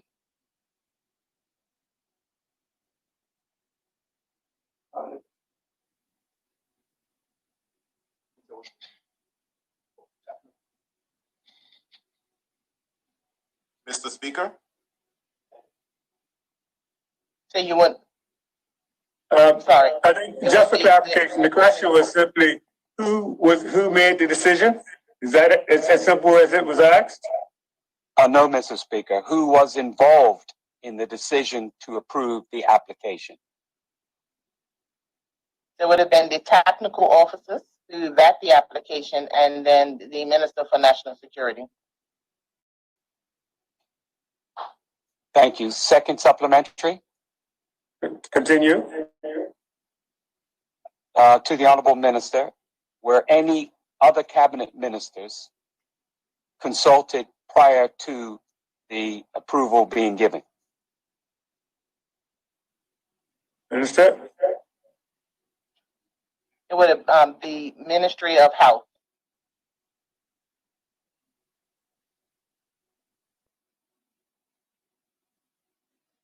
I have a supplementary, Mr. Speaker. Yes. What was the reason given in that application for the exemption requested by Blue Restaurant?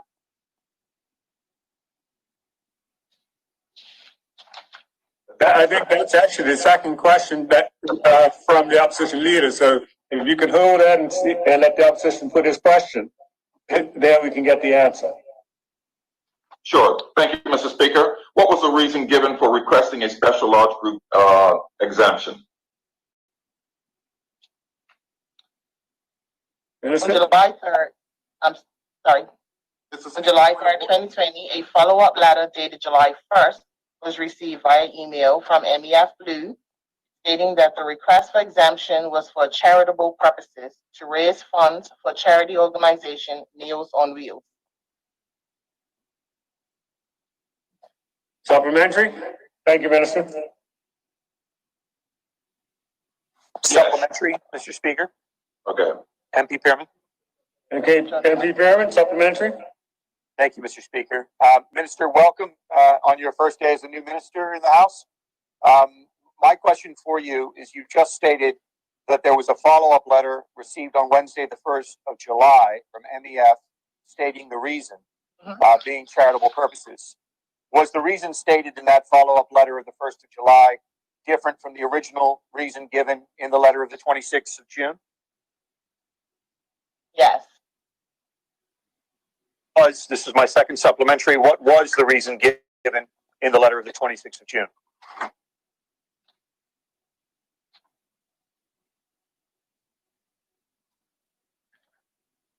The reason given was for dinner reservations for 130 people.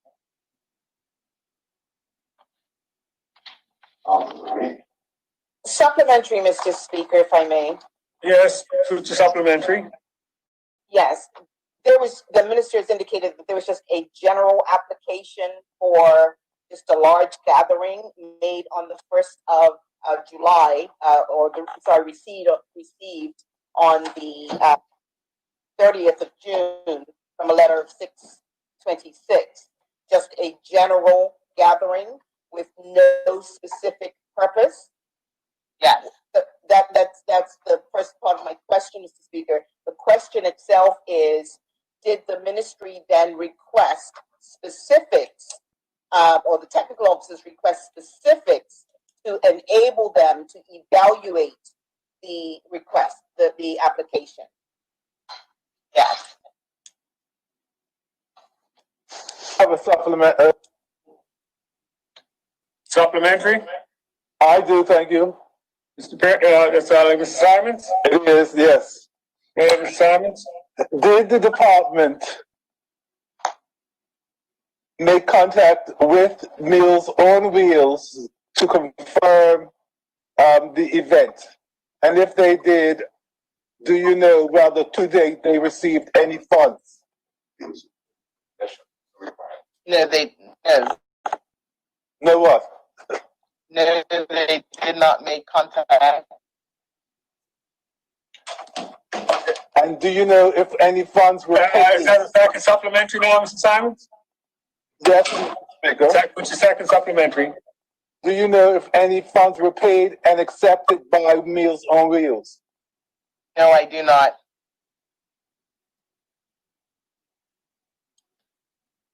Okay. Ms. Kenner, do you want to do a supplementary? I have a supplementary, Mr. Speaker. Who's that? Mr. Donkey?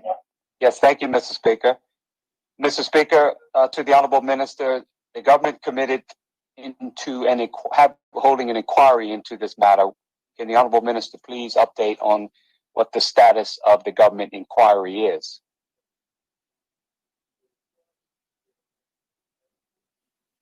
Mr. Speaker, if I may. Yes, go ahead, Premier. Mr. Speaker, the honorable former leader of the opposition or former premier is incorrect. The government did not commit to an inquiry. I committed to an inquiry. And upon my inquiry, we all know what the results of the action was. Thank you, Mr. Speaker. Mr. Speaker, thank you. I have a supplementary, Mr. Speaker. You have a second supplementary? Yes, Mr. Speaker. I thank the Premier for my laugh of the day.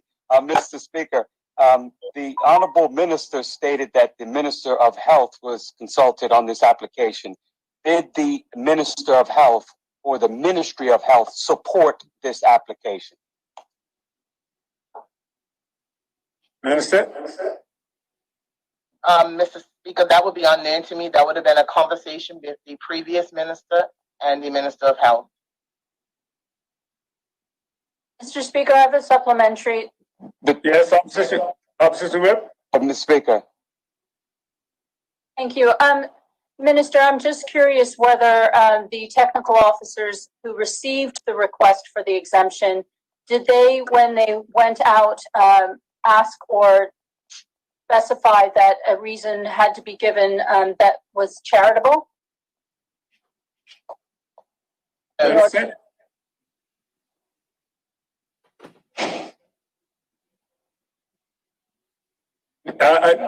you get the answer there, Minister? I said no. Okay, thank you. Is there supplementary? Mr. Speaker, back to the supplementary that I just asked. You had your two supplementaries. Yes, Mr. Speaker, but the rules of question period allow for another minister to ask the question. So if the Minister of National Security is not aware, the Minister of Health can answer the question, Mr. Speaker. That's quite all right, but correct. It is correct, but if the minister needed to have assistance, but I think it's just moving on okay right now. Well, Mr. Speaker, Mr. Speaker, the rules allow the minister to have to give an answer. The rules state that another minister can. It doesn't say that another minister has to. It said if a question is put and the minister wants to yield to another minister, she can. That minister can. In this case, the minister has not yielded. She provided a response to the best of her knowledge. Well, Mr. Speaker, the standing order doesn't call on a second minister to have to respond. Okay, Mr. Speaker, can I ask the Honorable Minister to yield to the Minister of Health? No. Okay, well, in the it's the option of the minister or the two ministers. If a minister says, I will yield to a second minister, or if another minister is prepared to, but it doesn't require someone to call on that second minister to act. Accepted, Mr. Speaker, but in the spirit of transparency, I would expect that the minister would be able to do that. And the minister is a new minister. This is her first day as minister. She's trying her best to provide information, and I think if anyone has any other supplementaries, just continue to put to the minister. Yeah, I have a supplementary, Mr. Speaker. Mr. Speaker, hold on a second. Shadow, Mr. Speaker? Yeah. I brought this concern to yourself that because we had put in questions and we knew that we had new ministers, I was concerned that they would not be able to answer all of the questions. And your answer to that was, well, standing orders allows for other ministers to be able to answer those questions. That was your answer to me.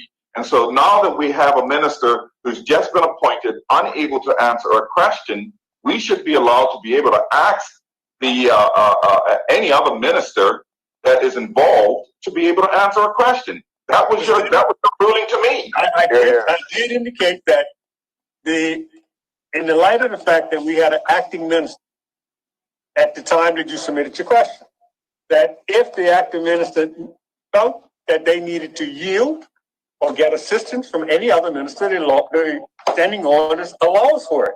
In this case, the new minister is doing her best to answer the question. She has not yielded or asked for or sought that assistance yet.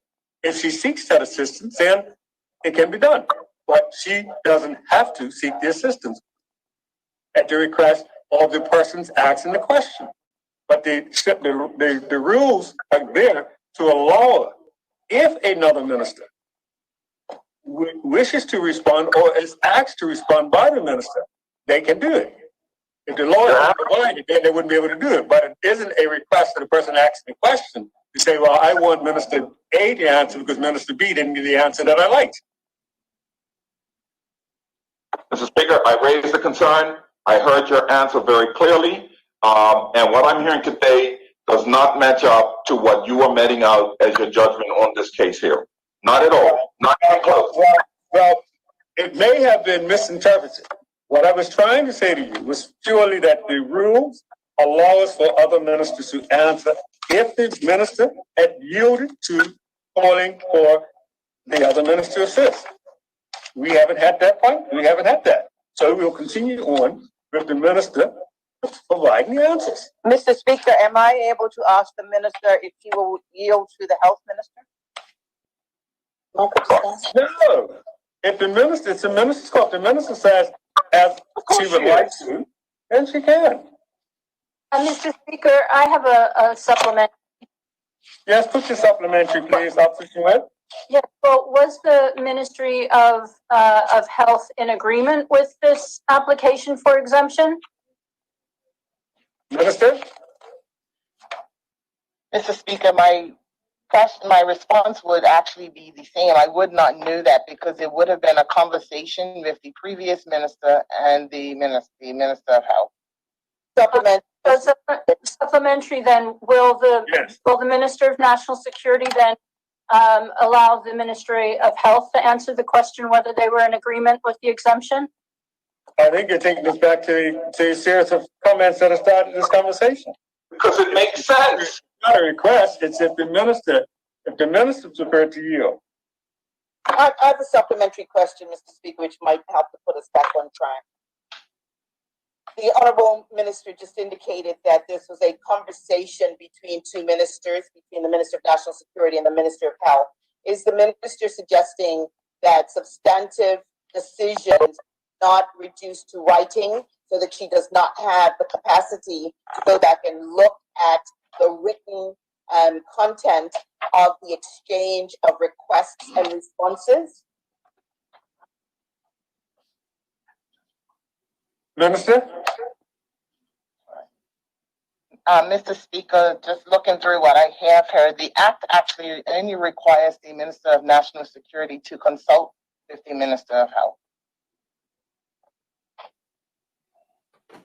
And Mr. Speaker, that's all we're asking is what was the result of the consultation? It's got to be there, Mr. Speaker. All of this, we can answer a question, we can move on.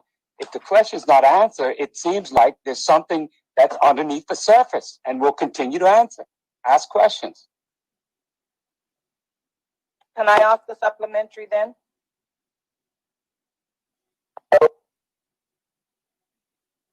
Supplementary then? Mr. Speaker? He's gone on mute.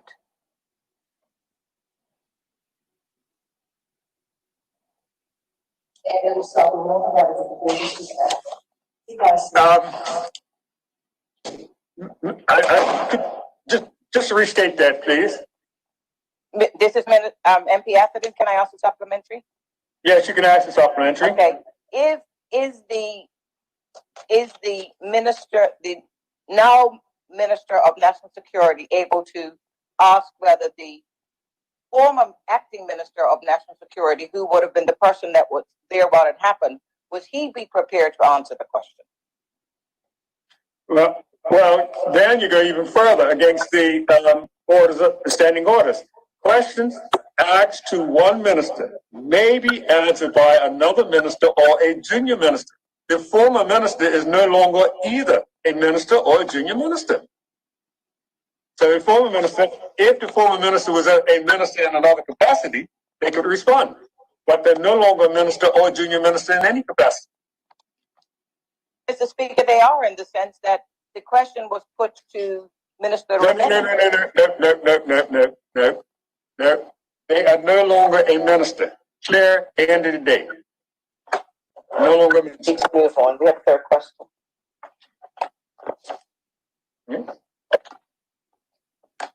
And just to restate it so it's clear, under the standing orders, 17 in reference to question, 1B states, and I'll read it again because I've said it without reading it all this time. I said it from memory, but I'm going to read it so you all understand it clearly.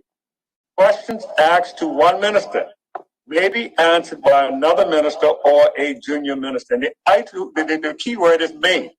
It isn't a request by the floor to ask for another minister to assist. Yes, Mr. Speaker, that's very clear. I think we understand that. But if the government wants to be open and transparent, the Minister of Health is on the call. She can easily answer. Thank you, Mr. Speaker. Mr. Dunkley, I made my ruling. And let's be clear about that. Yes, Mr. Speaker, I respect the ruling too. Just pointing out something else. I respect the ruling. I need to be pointed out. Did we have a third question, Mr. Speaker, or do we have a supplementary on the table? The opposition leader asked his question, and he never quite put up supplements. Everybody else put in supplements. So the opposition leader, do you have a supplementary? If not, we can move on to the questions from statements this morning. I'm sure that there probably, I do have supplementaries, but there's others that may have some supplementaries as well. Considering that supplementary question, Mr. Speaker, considering the restaurant put in the application, can the Honorable Minister explain the process of determining what is exceptional circumstances?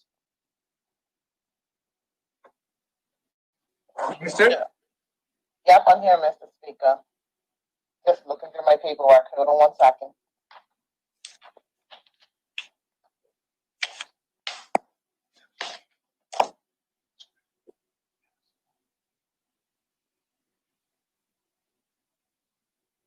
Mr. Speaker?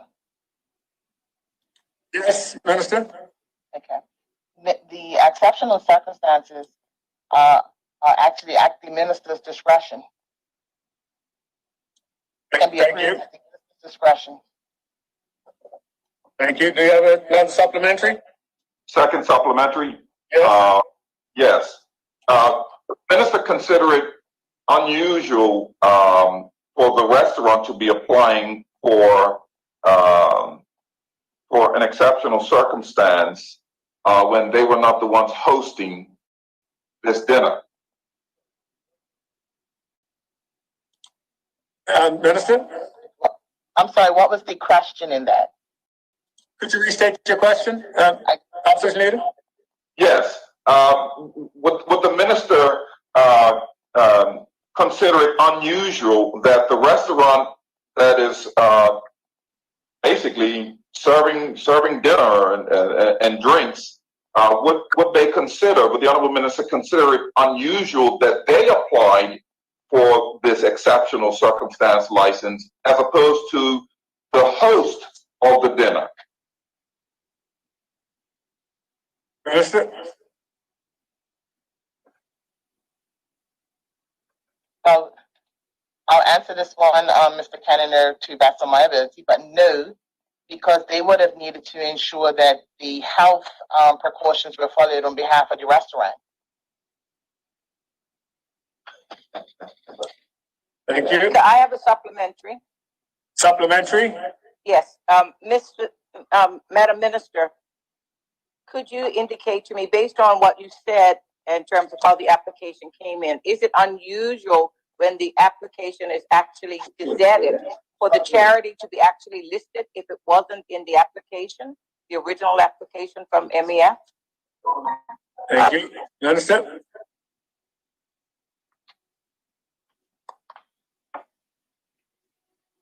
Can you just say, can you repeat that, Ms. Atherton? You just said is what was unusual because it kind of went out. Okay, so you indicated that MEF applied for an exemption for the 150 dinner reservation for 130. You didn't indicate that they told you why they needed it, what the charity was, but yet the application in the paper listed the charity. Was it in the original MEF application? And if not, why was it in the gazetting of the application? I think some of that had been answered earlier in questions. It did say the application that received on the 26th, or the letter that was written on the 26th, received on the 30th, did not indicate the charity. It just indicated a request for an exemption, my word. Well, then that's why and I thought that's what I heard, but then that's why my question was, why then in the gazetting of the application was a charity listed if it wasn't in the application? Because they stated that there was a letter that came in on the 2nd of July that indicated that it was for a charitable event. So then there's another application on July 2nd? So there was, Mr. Speaker, I can answer that. Yes, There's one letter dated June 26th, and there was a second letter, and I'm just referring to Mr. Kennedy's second question, dated July 1st, and that letter speaks to the charity. Okay, thank you. I have a supplementary, Mr. Speaker, please. Honorable Deputy Opposition Whip, Leader. Sorry, go right here, ma'am. Thank you, Mr. Speaker. Mr. Speaker, can the minister provide what the detailed investigation conducted by the Ministry of Health entailed that led her to draw to the conclusion that Blue needed to be closed for 14 days? Let me advise that's outside of the scope of the original question. The original question was around the granting of the license prior to the event. And the question you're asking is speaking to events that have taken place after the event. Okay. Question, but not for this time. It can be put in at another time for another occasion, but not for this occasion. Okay, thank you, Mr. Speaker. I have a supplementary, Mr. Speaker. Supplementary? Yes, please, sir. The minister has indicated that the charity itself was not informed prior to, but would the charity have been informed subsequent to the letter coming into the ministry? Mr. Speaker, first of all, I did not indicate that the charity was not informed. I said the charity was not mentioned in the first letter and it was mentioned in the second letter. Okay, I apologize. I misunderstood. Thank you for the clarity, Minister.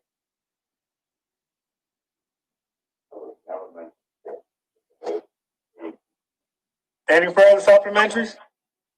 No further supplementaries. We can move on to the statements, questions from statements today. Beg your pardon? Was that the third question by the opposition leader? Yeah, I had two questions on this one. Okay, all right, thank you, This is no third.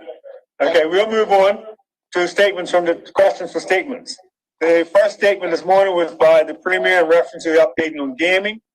And Honorable Premier, you have two members who wish to ask questions of us today. The first is from the MP Dunkley. MP, would you like to put your question? Thank you, Mr. Speaker. In the regards to the Honorable Premier states that on page 2 that the government has made significant progress and they have agreed to support cashless casino gaming. So, Mr. Speaker, just to be clear, that means that no gamer, no one who wants to partake in gaming will be allowed to enter a casino and with cash purchase chips to gamble.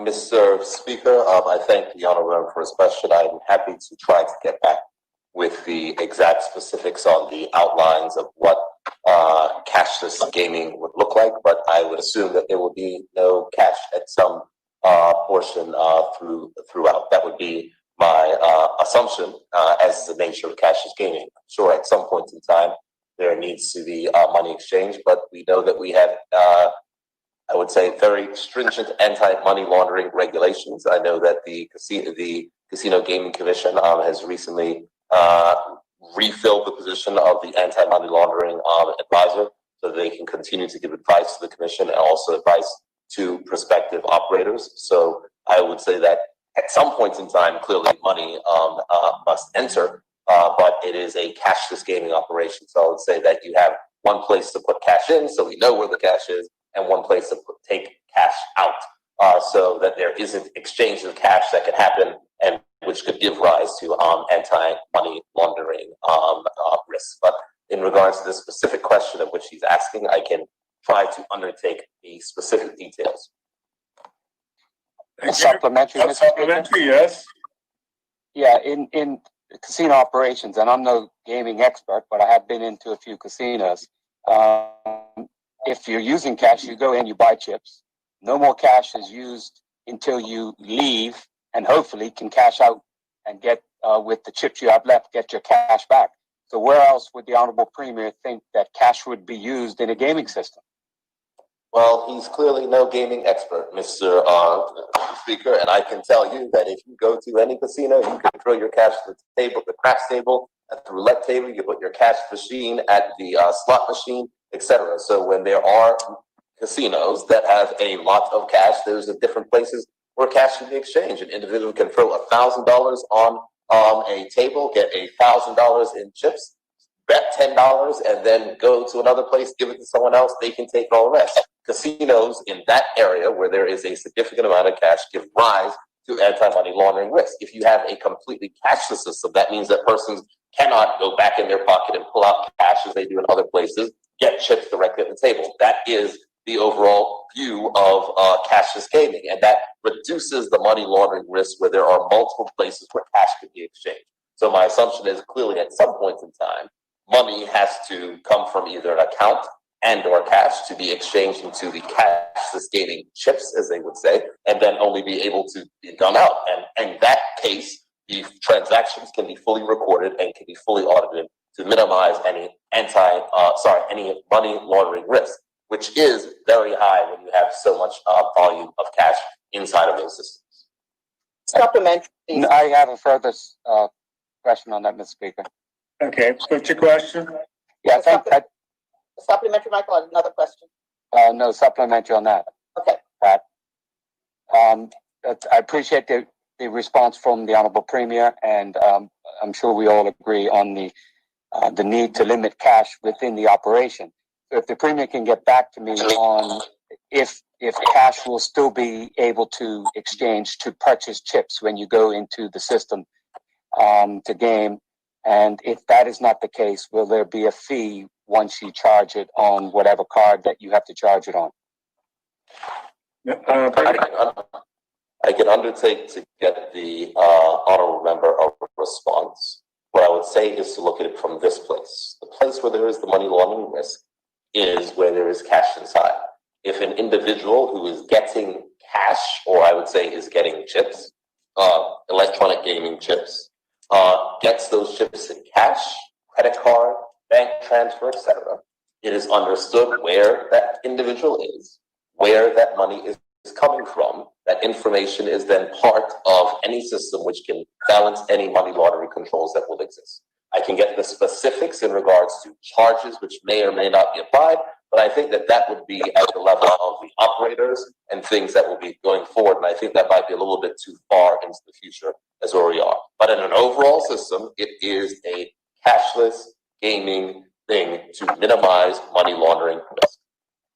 I have a supplementary. You have a supplementary? Yes. Yes, sir.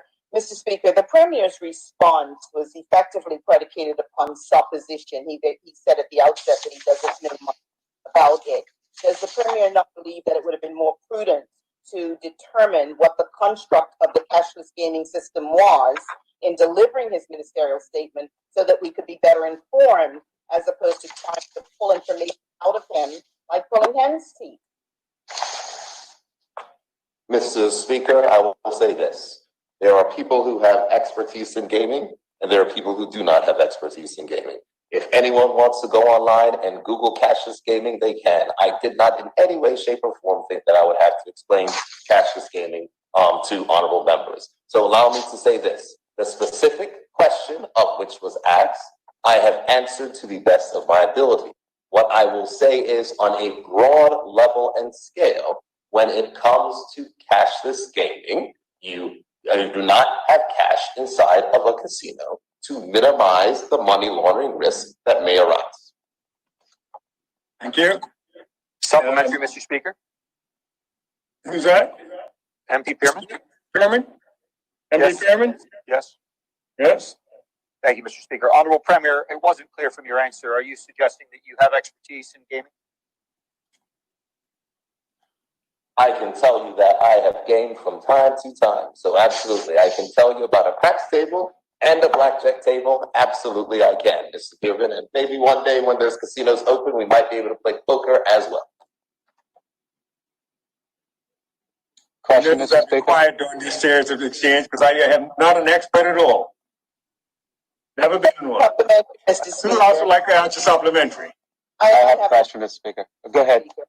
If the Premier would be good enough to come back with a statement to give us some indication about the construct of cashless gaming. It's one thing to say, go Google it, but the Premier is asking us to approve and to embrace a mechanism for which we have little information in the House of Assembly. We should not be required to go outside of the House in order to be able to supplement the information that he's given us. Will the Premier undertake to give us something that is a little bit more comprehensive and explanatory so that members of the House are familiar with what it is when he mentions the word cashless gaming? Mr. Speaker, I gave a ministerial statement where I gave an outline of challenges of which are faced. We all know that despite the setting up under the former government of a casino gaming commission in 2015, the challenges that have been faced that are preventing the development of casino gaming on Bermuda is the ability to bank proceeds. The only mention of cashless gaming in my statement was in regards to getting past the correspondent banking issue and basically stating that cashless gaming is going to be used to get past the money laundering risk. I am not asking honorable members to approve anything. I am giving a statement that is outlining where we are in gaming, which was asked by honorable members last week. I am happy to arrange a briefing at the Bermuda Casino Gaming Commission for members of the opposition where they can have their questions and answer them. There is no need to attempt to hide something, Mr. Speaker. I gave a ministerial statement on the government's policy of gaming to provide an update to the country on where we stand. And so I'm happy to make any technical officers available so they can explain whatever honorable members wish to find out. Question, Mr. Speaker. Second question. Yes, Mr. Speaker. Yes, Mr. Speaker. Mr. Speaker, on the second page, the Honorable Premier gives an update on the chief executive recruitment, and the Honorable Premier says that the Commission engaged services PricewaterhouseCoopers executive search team in January of this year. Can the Honorable Premier give the details on the arrangements and the cost to retain PwC for this engagement? Premier? Don't have that information, but I will seek to get it. Okay. No supplementary, so we can move on to the second member as a question. The Premier, the second member has a question for you as the Deputy Opposition Leader. Honorable member, would you like to put your question? Thank you, Mr. Speaker. Premier, thank you for your statement on gaming. I have a question. I'm not sure that you'll be able to answer. Can you provide us, you said that there is a potential candidate who may be in place by the end of the year. Are you able to provide an overview of that potential candidate's skills, in terms of experience, education, and jurisdictional expertise, and his fit for Bermuda, please? Thank you. I do not know whether it's a he or a her. I am not aware of those specific details. I can undertake to find them out and try not to involve myself in the operational matters and hiring matters of commissions which are quasi-independent. Fair comment, but I appreciate the undertaking. Second question, Mr. Speaker, please. Yes. Since grant funding was not provided for the commission in the budget this year, is the premise that the 1.2 million that has not been spent going to be used for training and education? Premier? Thank you, Mr. Speaker. I would say that the money that has not been spent will be used to cover the operations of the casino, the gaming authority. In addition to that, when there is the transfer of responsibilities, there will also be funds that will accrue to the gaming authority from betting licenses, betting taxes, and other such things which are paid, which will be able to provide additional income to the commission, and they will have to be able to manage their expenses and revenues accordingly. Thank you. Premier, a supplementary question then. Yes, put your supplementary. Since we are looking at providing jobs and training, where will the money come from for that? It's indicated inside of my statement. Some of the matters in regards to training is not specifically coming from the government itself. It is coming from the operators who are the ones that are going to want to go ahead and get these things started. So it is a cooperative enterprise. It is not solely of the responsibility of the Casino Gaming Commission. As was indicated in my statement, the reasons why the change in fees will not affect that is because casino operators and potential operators are well aware of what is necessary and required on them in regards to training that needs to be provided so that we can get it up and running. And that has been laid out. And so as we move closer to the possibility of casinos opening in Bermuda, those things will progress. Chairman, I have one more question, Mr. Speaker. One more question? Yes, we've got about a minute left on the clock or so. Okay. Go ahead.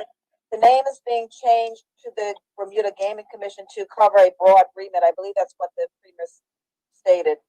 So in the current legislation, cashless wagering currently exists in the legislation. But what other forms of gaming are envisaged, or what does that broader remit encompass? Premier? Those will be the things inside of my statement, Mr. Speaker, whether it be lotteries, cruise ship gaming, betting, and licensed establishments in Bermuda, Crown, and Anchor as well. Yeah. Thank you, Mr. Speaker. Thank you, Premier. Okay. It is now 12:25. You started at 11:26. We've got less than a minute. The next question, if someone can get it in, would be for Minister Birch. Minister Birch, you had a question from MP Bentley. Yes, thank you, Mr. Speaker. Mr. Speaker, very simply to the minister, is the minister concerned that the significant variance between the department's estimates and the low bid that was accepted for that demolishing actually starts to create doubt about the ability for effective assessment of the costs for work that are put out to bid? And Minister, I'm going to let you a quick answer, then we're going to bring this to a close. I got a quick answer. No, I'm not going to. I'll take the discount for the taxpayer. The numbers is now 12:26. We started at 11:26. That's 60 minutes of questions this morning. I thank you for your participation in questions period. We'll now move on, and the next item on the order paper are congratulatory and obituary speeches. And I believe that MP Terrell had indicated to me he wanted to speak if he's still there because he was going off to a meeting. MP Terrell, have you left for your meeting? It's Minister Terrell, Speaker. I mean, Minister Terrell, I'm sorry. Has he stepped off to his meeting already? No, I haven't, Minister. MP, Minister, congratulations, Minister. I'll let you, as your first day of minister, you can start us off on the congratulatory and obituary speeches. Thank you very much, Mr. Speaker, and good morning, colleagues. Mr. Speaker, this is an important day for me, so I hope I don't get accused of taking any liberties, but I will certainly be guided by you. Mr. Speaker, many of my honorable colleagues in the House have the privilege of living in their constituency, in the constituency that they represent. And this gives honorable members, of course, an opportunity to bond daily with their working teams. Well, Mr. Speaker, I am one such privileged MP. I live in my constituency. And Mr. Speaker, I will publicly say that I know I have the best constituency working team. And I wish do you have a good representative? Oh, they do. Don't worry, Mr. Speaker, they do. And I said, do you have a good one? Oh, that's me, of course. Mr. Speaker, as I said, I wish to acknowledge one of those hardworking team members of mine who actually has a birthday today. So I wish to send well wishes to Mr. Mayes. So, Mr. Speaker, with that, I thank you for the opportunity. Thank you. Yes, I heard that as I was driving in this morning. It was all over the radio. Hey, would anyone else like to speak on Mr. Speaker? Congratulations or condolences this morning? Mr. Speaker? Yes? Thank you, Mr. Speaker. I'd like to add my Minister I'd like to add my congratulations to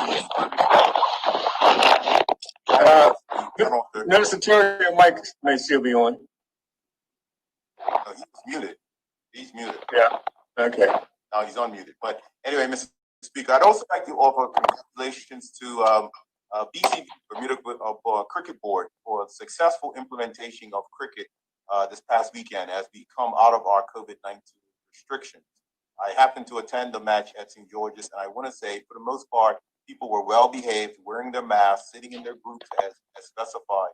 And I hope, and I had a meeting with them earlier this week to actually let them know that I was pleased, and to give some tips on how we can move forward to even expanding it even more. But Mr. Speaker, I think it's worthwhile that as we sit in, as we're coming out of our COVID-19 restrictions, that we can get things right and we can do things properly and can continue to do what needs to be done and still have things like cricket open and maintain our discipline over that. So congratulations to BCD, and I'm hoping to see them build upon what they learned this previous weekend as we have this weekend coming up for cricket matches. Thank you, Minister. Yes. Minister Fogo. Yes, Minister. Yes, I would like to be associated with the remarks coming from Minister Diallo Rebane in terms of congratulating cricket. I had opportunity to work with that organization and help advance the models that they put in place in order to gain permission to play cricket. I also, clad in my blue and blue, had the privilege of delivering the first cricket ball in the league cricket. And we won't say how that ball was delivered, but nonetheless, it was big six outside the field. Also, Mr. Speaker, I would like to give congratulatory remarks to, and everybody knows this name, and I'll associate everybody, to Stephen Dickinson and young Miss Joanna Santiago, who won the sailing on the weekend past. And the events that took place with the mini yacht club went over extremely well, all under social distancing. And so it was another good event to see in the realm of sports, where sports players are adhering to and the social distancing and the regulations surrounding that, but at the same time are able to put on their events to entertain the watching and viewing public. Thank you, Mr. Speaker. That's it. Thank you, Minister. Any other members to speak? Mr. Speaker. Yes, sound like Mr. Famous? Yes. Good morning, Mrs. Good. Good morning, colleagues. Fortunately, I have no condolences to bring today, but I want to take a moment to congratulate Minister Renee Ming and Minister Neville Tyrrell. I congratulate them on behalf of the Robin Hood Corner. I see member Dennis Lister III smiling. His turn's coming. No, seriously, Mr. Speaker, these are two individuals who understand what it means to represent the communities, not just as a politician, but as a member of the constituencies in which they live. Minister Ming has been tireless efforts promoting St. George's, East End Prep, St. George's Cricket Club, and as we heard 2 weeks ago, the the lack of apology for being a proud woman. She exemplifies all that Bermuda needs from women leaders. Moving on to MP, now Minister Tyrrell, my cousin, nepotism included. Senior point off in Parliament. Mr. Tyrrell has represented Bermuda in Bermuda football, race relations, the transport board. He worked at Cable and Wireless and Colonial Pensions. So he is well-rounded and well-positioned to handle all what's coming his way as Minister of Transport. So I just want to take a moment to congratulate them and say to all MPs that if you need an example of what it means to be truly involved in your community, look no further than those two MPs. And they're both for St. George's. Thank you. You hit everybody on a good foot till you said that. Thank you, member. Any other member wish to speak? Mr. Speaker? Yes. Good morning, Mr. Speaker. Sounds like a Summers fella. Yes. Good morning to the listening audience. Good morning to my fellow colleagues. Mr. Speaker, I'd like to also just associate myself with the comments made to congratulate Ministers Ming and Minister Tyrrell on their appointments. Mr. Speaker, as been stated, that MP Ming comes from Robin Hood Corner, but she is also a work colleague of mine also, so it's good to see that we are also being promoted as work colleagues, but also not just from Robin Hood Corner, but also in the House of Parliament, Mr. Speaker. Mr. Speaker, I'd also like to send congratulations to a young Mr. Bakari Simons, a constituent of mine, who recently graduated from the University College of Osteopathy. And that is the study of a medicine that's, I'm going to get it correct, a study of a type of alternative medicine that emphasizes physical manipulation of muscle tissue and burns. And just a quick little tip, practitioners of osteopathy are referred to as osteopaths, and which comes from the word a Greek derivative of burn and sensitive to. So he studies burns and muscles. But also, Mr. Speaker, he actually goes down in history as the first Bermudian to graduate with this degree in osteopathy. So definitely like to send this congratulations out to young Mr. Bakari Simons. Thank you, Mr. Speaker. Thank you, MP Lister. Does any other member wish to speak? Mr. Speaker? Yes, it sounds like MP Modest. Thank you, Mr. Speaker. Yes. Thank you. I join in today to ask for the House to send congratulations to the subject of a recent article in the World Gazette Lifestyle section to Miss Anna Brady, who works for Transport for London. And she was highlighted, I believe, yesterday in the paper. She qualified with a master's degree in civil engineering around 2012 from University College London. And she then went to work for Transport for London, originally as a traffic control engineer. And since that time, she has received her accreditation as a chartered engineer, and she's received a promotion to a traffic design engineer. And this is the example that we want to set here in Bermuda for women in science and technical fields. This shows an amazing achievement in the field of engineering, quite in the past, quite unusual for a woman. And it's good to see that she's a trailblazer in this area and setting a wonderful example for women and girls in Bermuda. And I would just like the House to send her our congratulations on her achievements. Thank you, Mr. Speaker. Thank you, MP Moniz. Does any other member wish to speak? I do, Mr. Speaker. Yes, go right ahead, member. Thank you, Mr. Speaker. Let me just remind members to please turn on their videos when you speak. Yes, sir. Yes, sir. Thank you, Mr. Speaker. Mr. Speaker, I would like to join in the congratulations that have been extended thus far to both Ministers Terrell and Minister Ming. And say, Mr. Speaker, that sometimes promotions and ascensions are bittersweet, because in their being elevated to the level of cabinet ministers, they have completely decimated my public accounts committee. So I would just like to give them my extreme for the service that they have provided as formidable members of the PAC committee, and I can assure them that the work in which they have been intimately and integrally involved will certainly be continued as we await new appointments to replace them. And in particular, a special, given the speech that was given by Minister Ming on the motion to adjourn 2 weeks ago, on which we actually spoke privately, I would like to offer her my congratulations. Mr. Speaker, I would also ask that the Honorable House send condolences to Mrs. Barbara Ferries of Tanglewood, whose husband passed away the early part of this week. As a matter of fact, maybe just 2 days ago, when she was able to send me a note to let me know that he had passed away.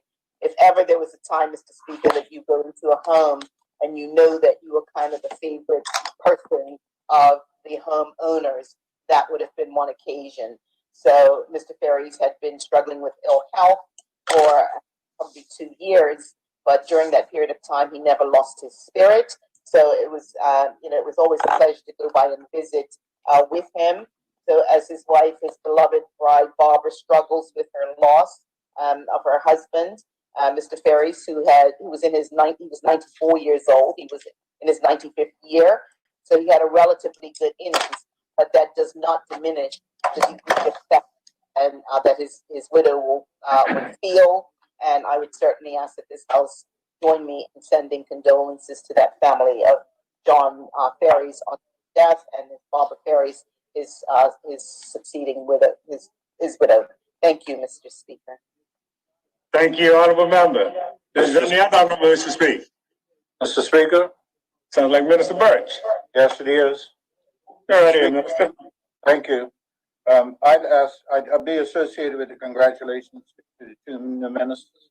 I should give them my condolences too, because I told one of them they've got a lot of work to do. But in any case, Mr. Speaker, I'd ask that condolences be sent to the family of Kevin Leon Eugene World Lapsley.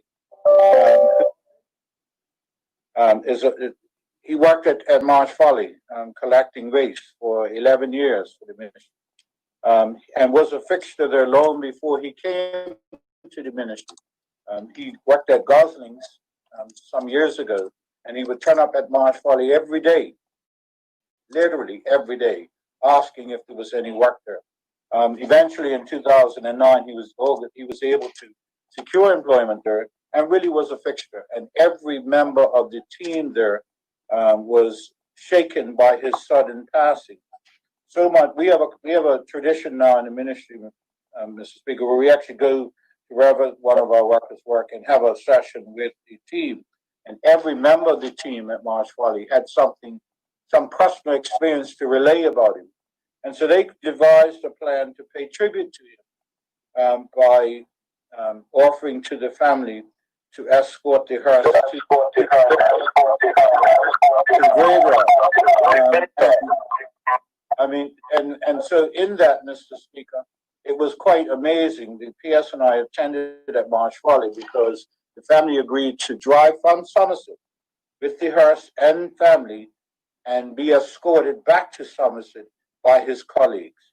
It was quite touching, Mr. Speaker. And apparently I learned also that we have quite a star singer at Marsh Folly, who's known to a whole lot of folk, but he was not known to me. And so he had his first go at what he was going to sing at the graveyard at Marsh Folly while we were waiting for him. And the PS and I just stood there in amazement. He really has some talent. And that was Ali Smith. Mr. Speaker, I asked the workers why they called him World. Because, you know, we Bermudians have a nickname for everybody, and it usually has some connection to some strange things. Anyway, they said they called him World because his head was big like a world, and he accepted that nickname, as most people do. So I'd ask that condolences be sent to his widow, Juliet, and his father, Leon Spider Blakeney, and the entire Lashley family on the passing of this dedicated and committed worker to the government and the people of Bermuda. Thank you, Mr. Speaker. Thank you, Minister Birch. And Minister Birch, I would like to be associated with that one as well, as he has strong Somerset roots from the heart of Somerset. Thank you. Any other member like to speak? Any other member like to speak? Any other member? Yes. Speaker? Yes. Mr. Speaker, thank you. I'm uncertain if it's been done already, and I'm sure that I'm associating myself with the condolences which may be offered. Certainly with the condolences, the family of iconic Bermudan actor, Mr. Earl Cameron, CBE. His life and legacy tells a story, certainly of a Bermudian who broke barriers and did not allow his humble beginnings to confine his life's path. And although we mourn Mr. Cameron's passing, I know that all Bermuda joins me in celebrating his long and remarkable life. And we extend our sincerest condolences to his wife, children, and family. And I'm certain that he will rest in peace with the memory of all that was achieved and the groundbreaking life which happened from the place, his humble beginnings in North Hamilton, or the back in town. Mr. Speaker, I'd also like to extend my condolences to the family and friends of Mr. Amon Brown, who tragically lost his life during an incident that took place earlier this month. It will certainly be a huge miss to his families and friends, and I pray that they find peace and comfort during what must be an incredibly difficult time of mourning. Mr. Speaker, last week I was honored to attend the 39th Annual Sports Awards, or participate in the virtual Sports Awards, hosted by the Department of Youth, Sport, and Recreation, and to present Bermuda's top athletes with their rewards. Congratulations to all the winners who are recognized for accomplishments in sports, both domestically and internationally. As a country, we had a lot to be proud of on the sporting stage last year, and it was a pleasure to be there to celebrate the top accomplishments for our athletes. I also want to pause to celebrate all the coaches, the men and women who work tirelessly to ensure that our athletes are in optimal conditions and have mastered their respective sports to be able to perform on the world stage. And with that, Mr. Speaker, I also want to give congratulations certainly to the minister responsible for sports and the Department of Youth, Sports, and Recreation, who did a fabulous job in arranging, and also the Department for Communications, who did a fabulous job of adjusting the event to make sure it could take place in a virtual and limited environment, while still making sure we paid homage and celebrated our athletes in an appropriate fashion. Thank you, Mr. Speaker. Thank you, Premier. Are there any other members who wish to speak? No other members? Before we leave this, I'd just like to add my remarks that what the Premier just gave in regard to the late Earl Cameron. And I think we all should include the whole house in that, Premier, and that Mr. Cameron was a barrier breaker in his life, and that he was one of the early black members to become recognized in the arts and acting field in England. And I think of him, and I think of that, I think of Sir Clive Batchelor, likewise, was a barrier breaker in the sport of football. And now I spoke with Mr. Cameron, he would always call me Alan's nephew, because he knew my Uncle Alan very well. And I was always Alan's nephew rather than Dennis or the Speaker even, because the last time I spoke with him, I was Speaker, and we had a good chat about some of my roles as Speakers, but I was always Alan's nephew too. With those remarks, we'll move on. The next order on the paper today is matters of privilege. There are none. Personal explanations, there are none. Notice of motions for adjournment of the House on matters of urgent public importance, there are none. The introduction of bills. There are some 8 government bills to be introduced this morning, and the first two, Premier, yours. Thank you, Mr. Speaker. Mr. Speaker, I am certainly looking at my wrong document, so let me try that again. Mr. Speaker, I'm introducing the following bill for its first reading so that it may be placed on the order paper for the next day of meeting. And that is the Gaming Transfer of Functions Act 2020. Yeah, would you like to do the second one? Thank you, Mr. Speaker. Mr. Speaker, I am introducing the following bill for its first reading so that it may be placed on the order paper for the next day of meeting, the Tourism Investment Amendment Act 2020. Good. Thank you, Premier. The next four bills in the name of the Minister of Health. Minister, would you like to do your bills?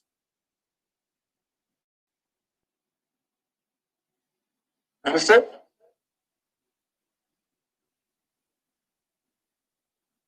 Minister Dickinson, would you like to do yours and we'll come back to Minister Wilson? Yes, Mr. Speaker. Mr. Speaker, I'm introducing the following bill for its first reading so that it may be placed on the order paper for the next day of meeting. The Trust Special Provisions Amendment Number 2 Act of 2020. Thank you. Mr. Speaker, I'm introducing the following bill, which according to Section 36(3) of the Bermuda Constitution requires the Governor's recommendation so that it may be placed on the order paper for the next day of meeting. The Government Loan Amendment Number 2 Act of 2020.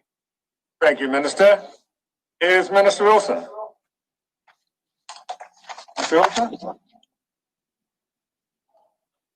Mr. Speaker, if the minister is not busy, do you mind if I introduce her bills for her? Go right ahead, Premier. Thank you, Mr. Speaker. Mr. Speaker, I'm introducing the following bill for its first reading so it be placed on the order paper for the next day of meeting. And can I do all the bills at once, Mr. Speaker? All four, yes. Thank you. I'm introducing the following bills for their first reading so that they may be placed on the order paper for the next day of meeting.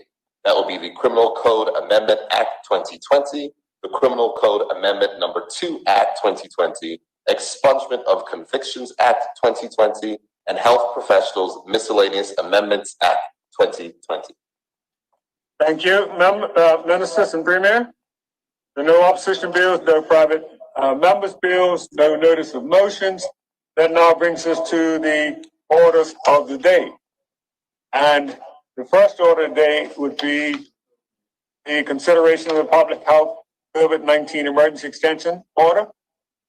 Again, Minister of Health is not available there. Actually, I am here, Mr. Speaker. I'm sorry. Okay. Minister, would you like to do your matter? Yes, thank you. Mr. Speaker, I move that Standing Order 23-3 be suspended to enable the House to proceed with the consideration of the order entitled the Public Health COVID-19 Emergency Extension Order 2020, proposed to be made by the Minister of Health in exercise of the power conferred by Section 107A of the Public Health Act 1949. Members, are there any objections to the suspension of Standing Order 23-3? None? Continue, Minister.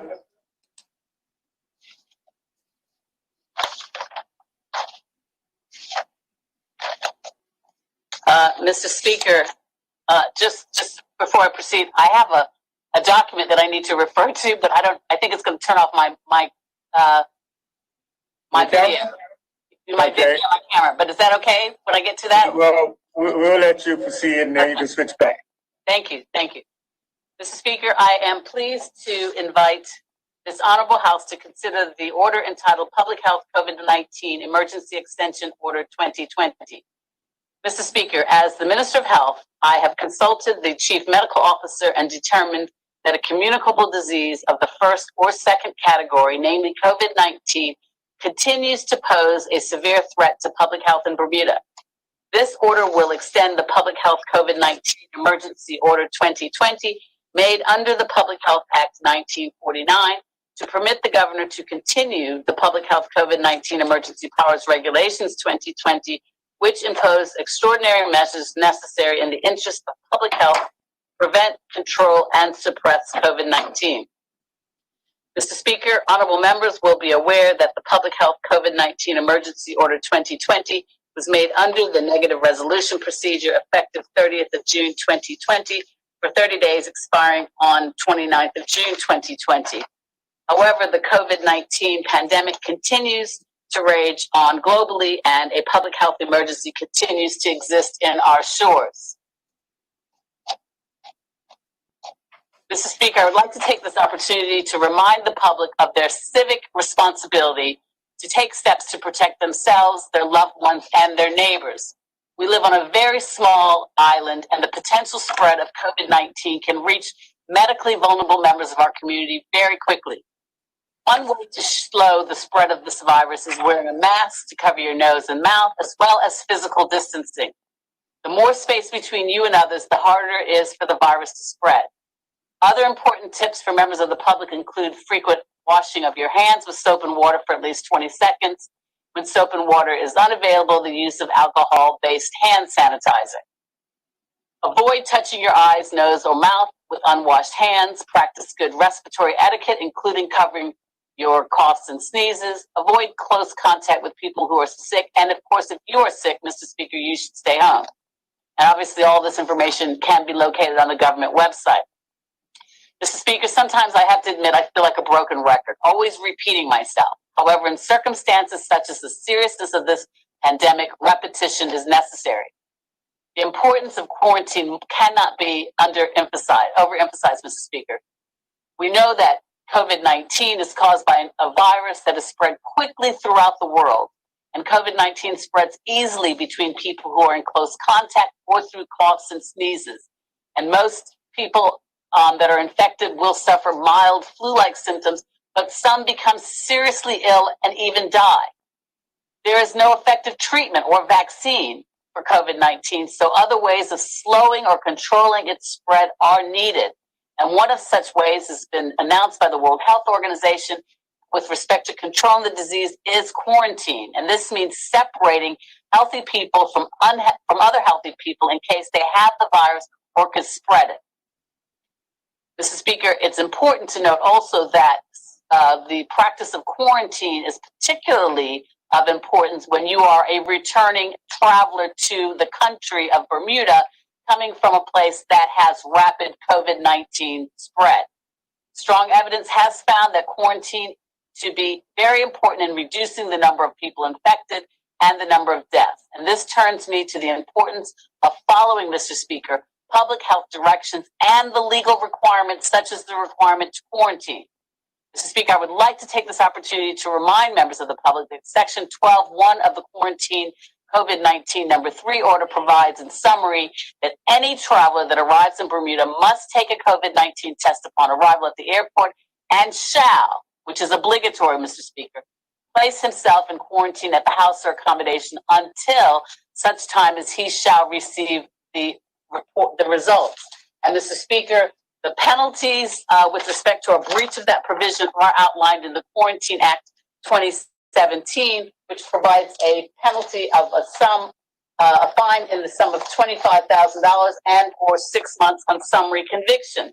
So you can see, Mr. Speaker, that the penalty to be imposed is quite severe because it represents the severity of persons not abiding by public health requirements and legal requirements. And as such, Mr. Speaker, it saddens me that I had to report yesterday that one person that recently arrived in Bermuda that was required by law to quarantine until they received their results did not do so.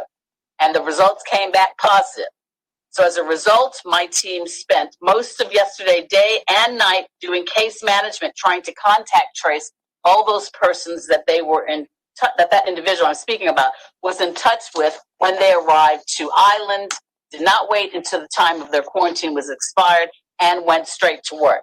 Mr. Speaker, I cannot emphasize enough the importance of the persons and members of the public adhering to the public health regulations as it relates to the need to quarantine until they have had their results received.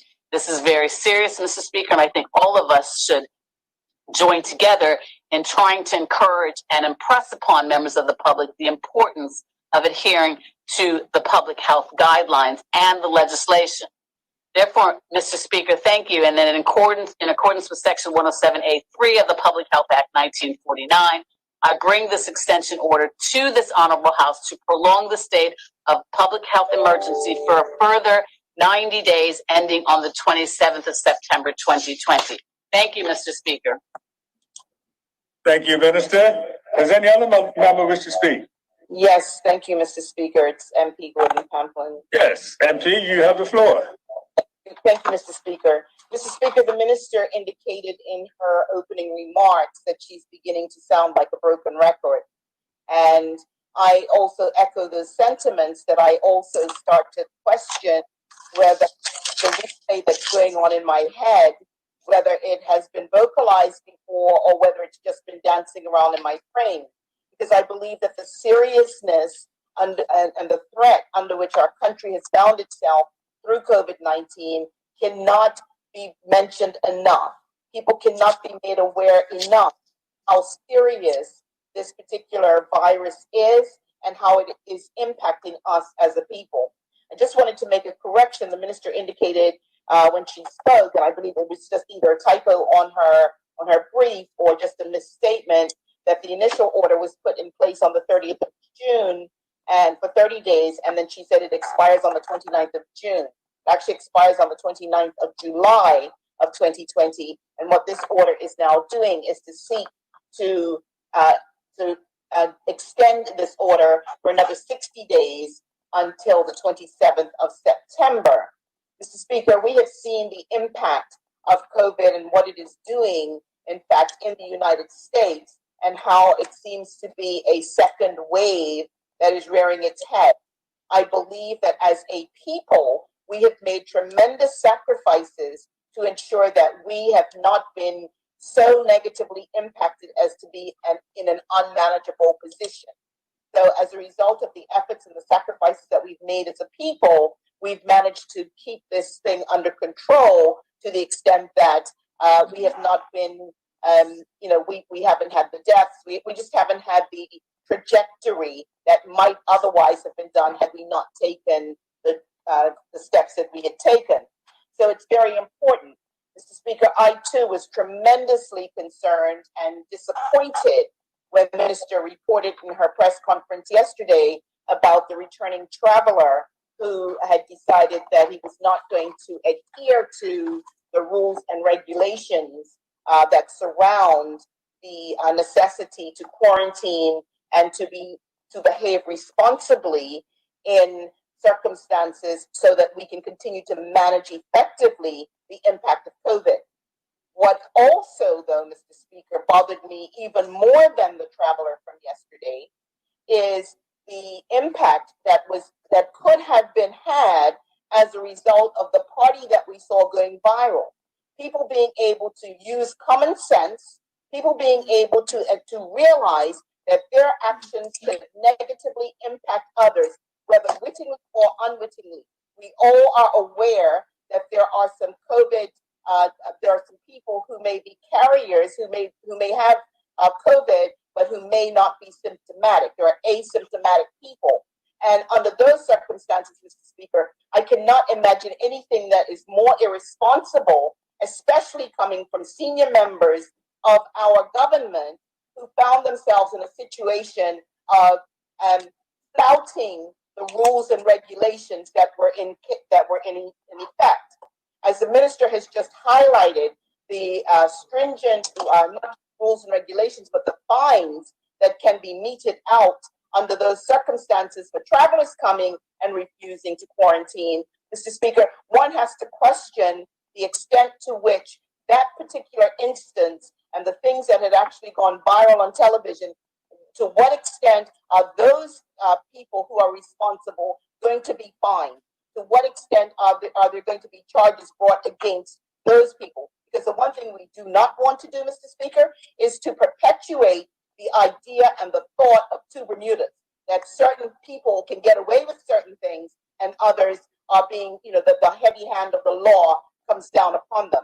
I believe I can only wrap by saying, Mr. Speaker, that while we support the extension of this order, just as a reminder to people that it is imperative that we continue to look out for one another. We are not necessarily looking out for ourselves and our own households, but people with whom we may come into contact. And those are people who could be vulnerable, but unsuspecting. And in those circumstances can take a situation home to their loved ones completely unwittingly and totally unfairly, Mr. Speaker. Mr. Speaker, lack of consideration for one another as a people under these circumstances is, to my mind, almost the height of treason. Mr. Speaker, we have to do better as a people. We have to look out for ourselves, but we also, more importantly, to look out for one another. And in looking out for one another, Mr. Speaker, the reprehensible behavior that we saw at that viral party the other day is equally as egregious to not just me, and I would imagine to the Premier and his, the rest of his cabinet, as it is to the people of Bermuda. Mr. Speaker, these are situations that we cannot tolerate, and I certainly hope that with the investigation that we've heard about in respect of that particular incident, Mr. Speaker, that we will see not just a resolution, but a public declaration of a resolution so that people can understand the seriousness and the situation in which we find ourselves.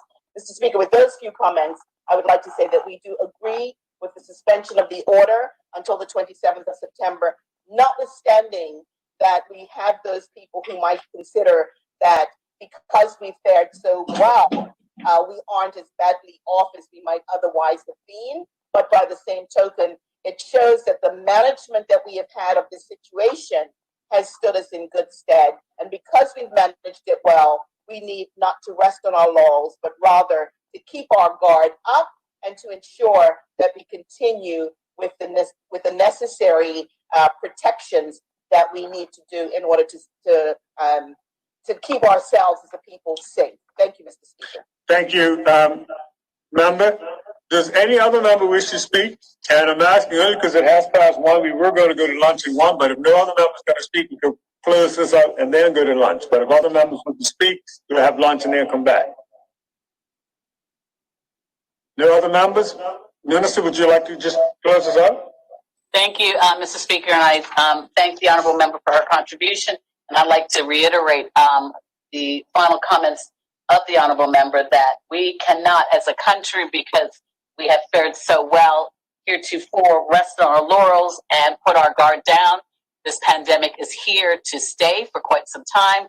We have no vaccines or any type of treatment courses that have been made available as of yet. So we do need to ensure that we adhere to the guidelines of public health as well as the laws as it relates to the COVID-19 pandemic and the emergency orders. And on that, Mr. Speaker, again, I thank the honorable member for her contribution, and I move that the said draft order be approved and that a suitable message be sent to His Excellency the Governor. Are there any objections to the said order being approved and message sent to the Governor? No objections? The matter has been approved and the appropriate message will be sent to the Governor. With that, Mr. Premier, would you like to move us for lunch? Mr. Speaker, the Premier has stepped away and asked that we adjourn for lunch. Minister, would you move One us for moment, lunch? Mr. Speaker. The deputy's here. Oh, Deputy? Mr. Speaker, I move that we adjourn for lunch until 2 p.m. Yes. or like 2:06, perhaps. No, 2 p.m. is fine. 2 p.m. is fine. Okay. Put it up. Okay. All right, Mr. Speaker, I move so. Okay. Members, the House now stands adjourned from until 2 p.m. And as always, if you simply turn your cameras and video, mute your mics and turn your cameras off, we'll be ready at 2 p.m. when we resume. Enjoy your lunch.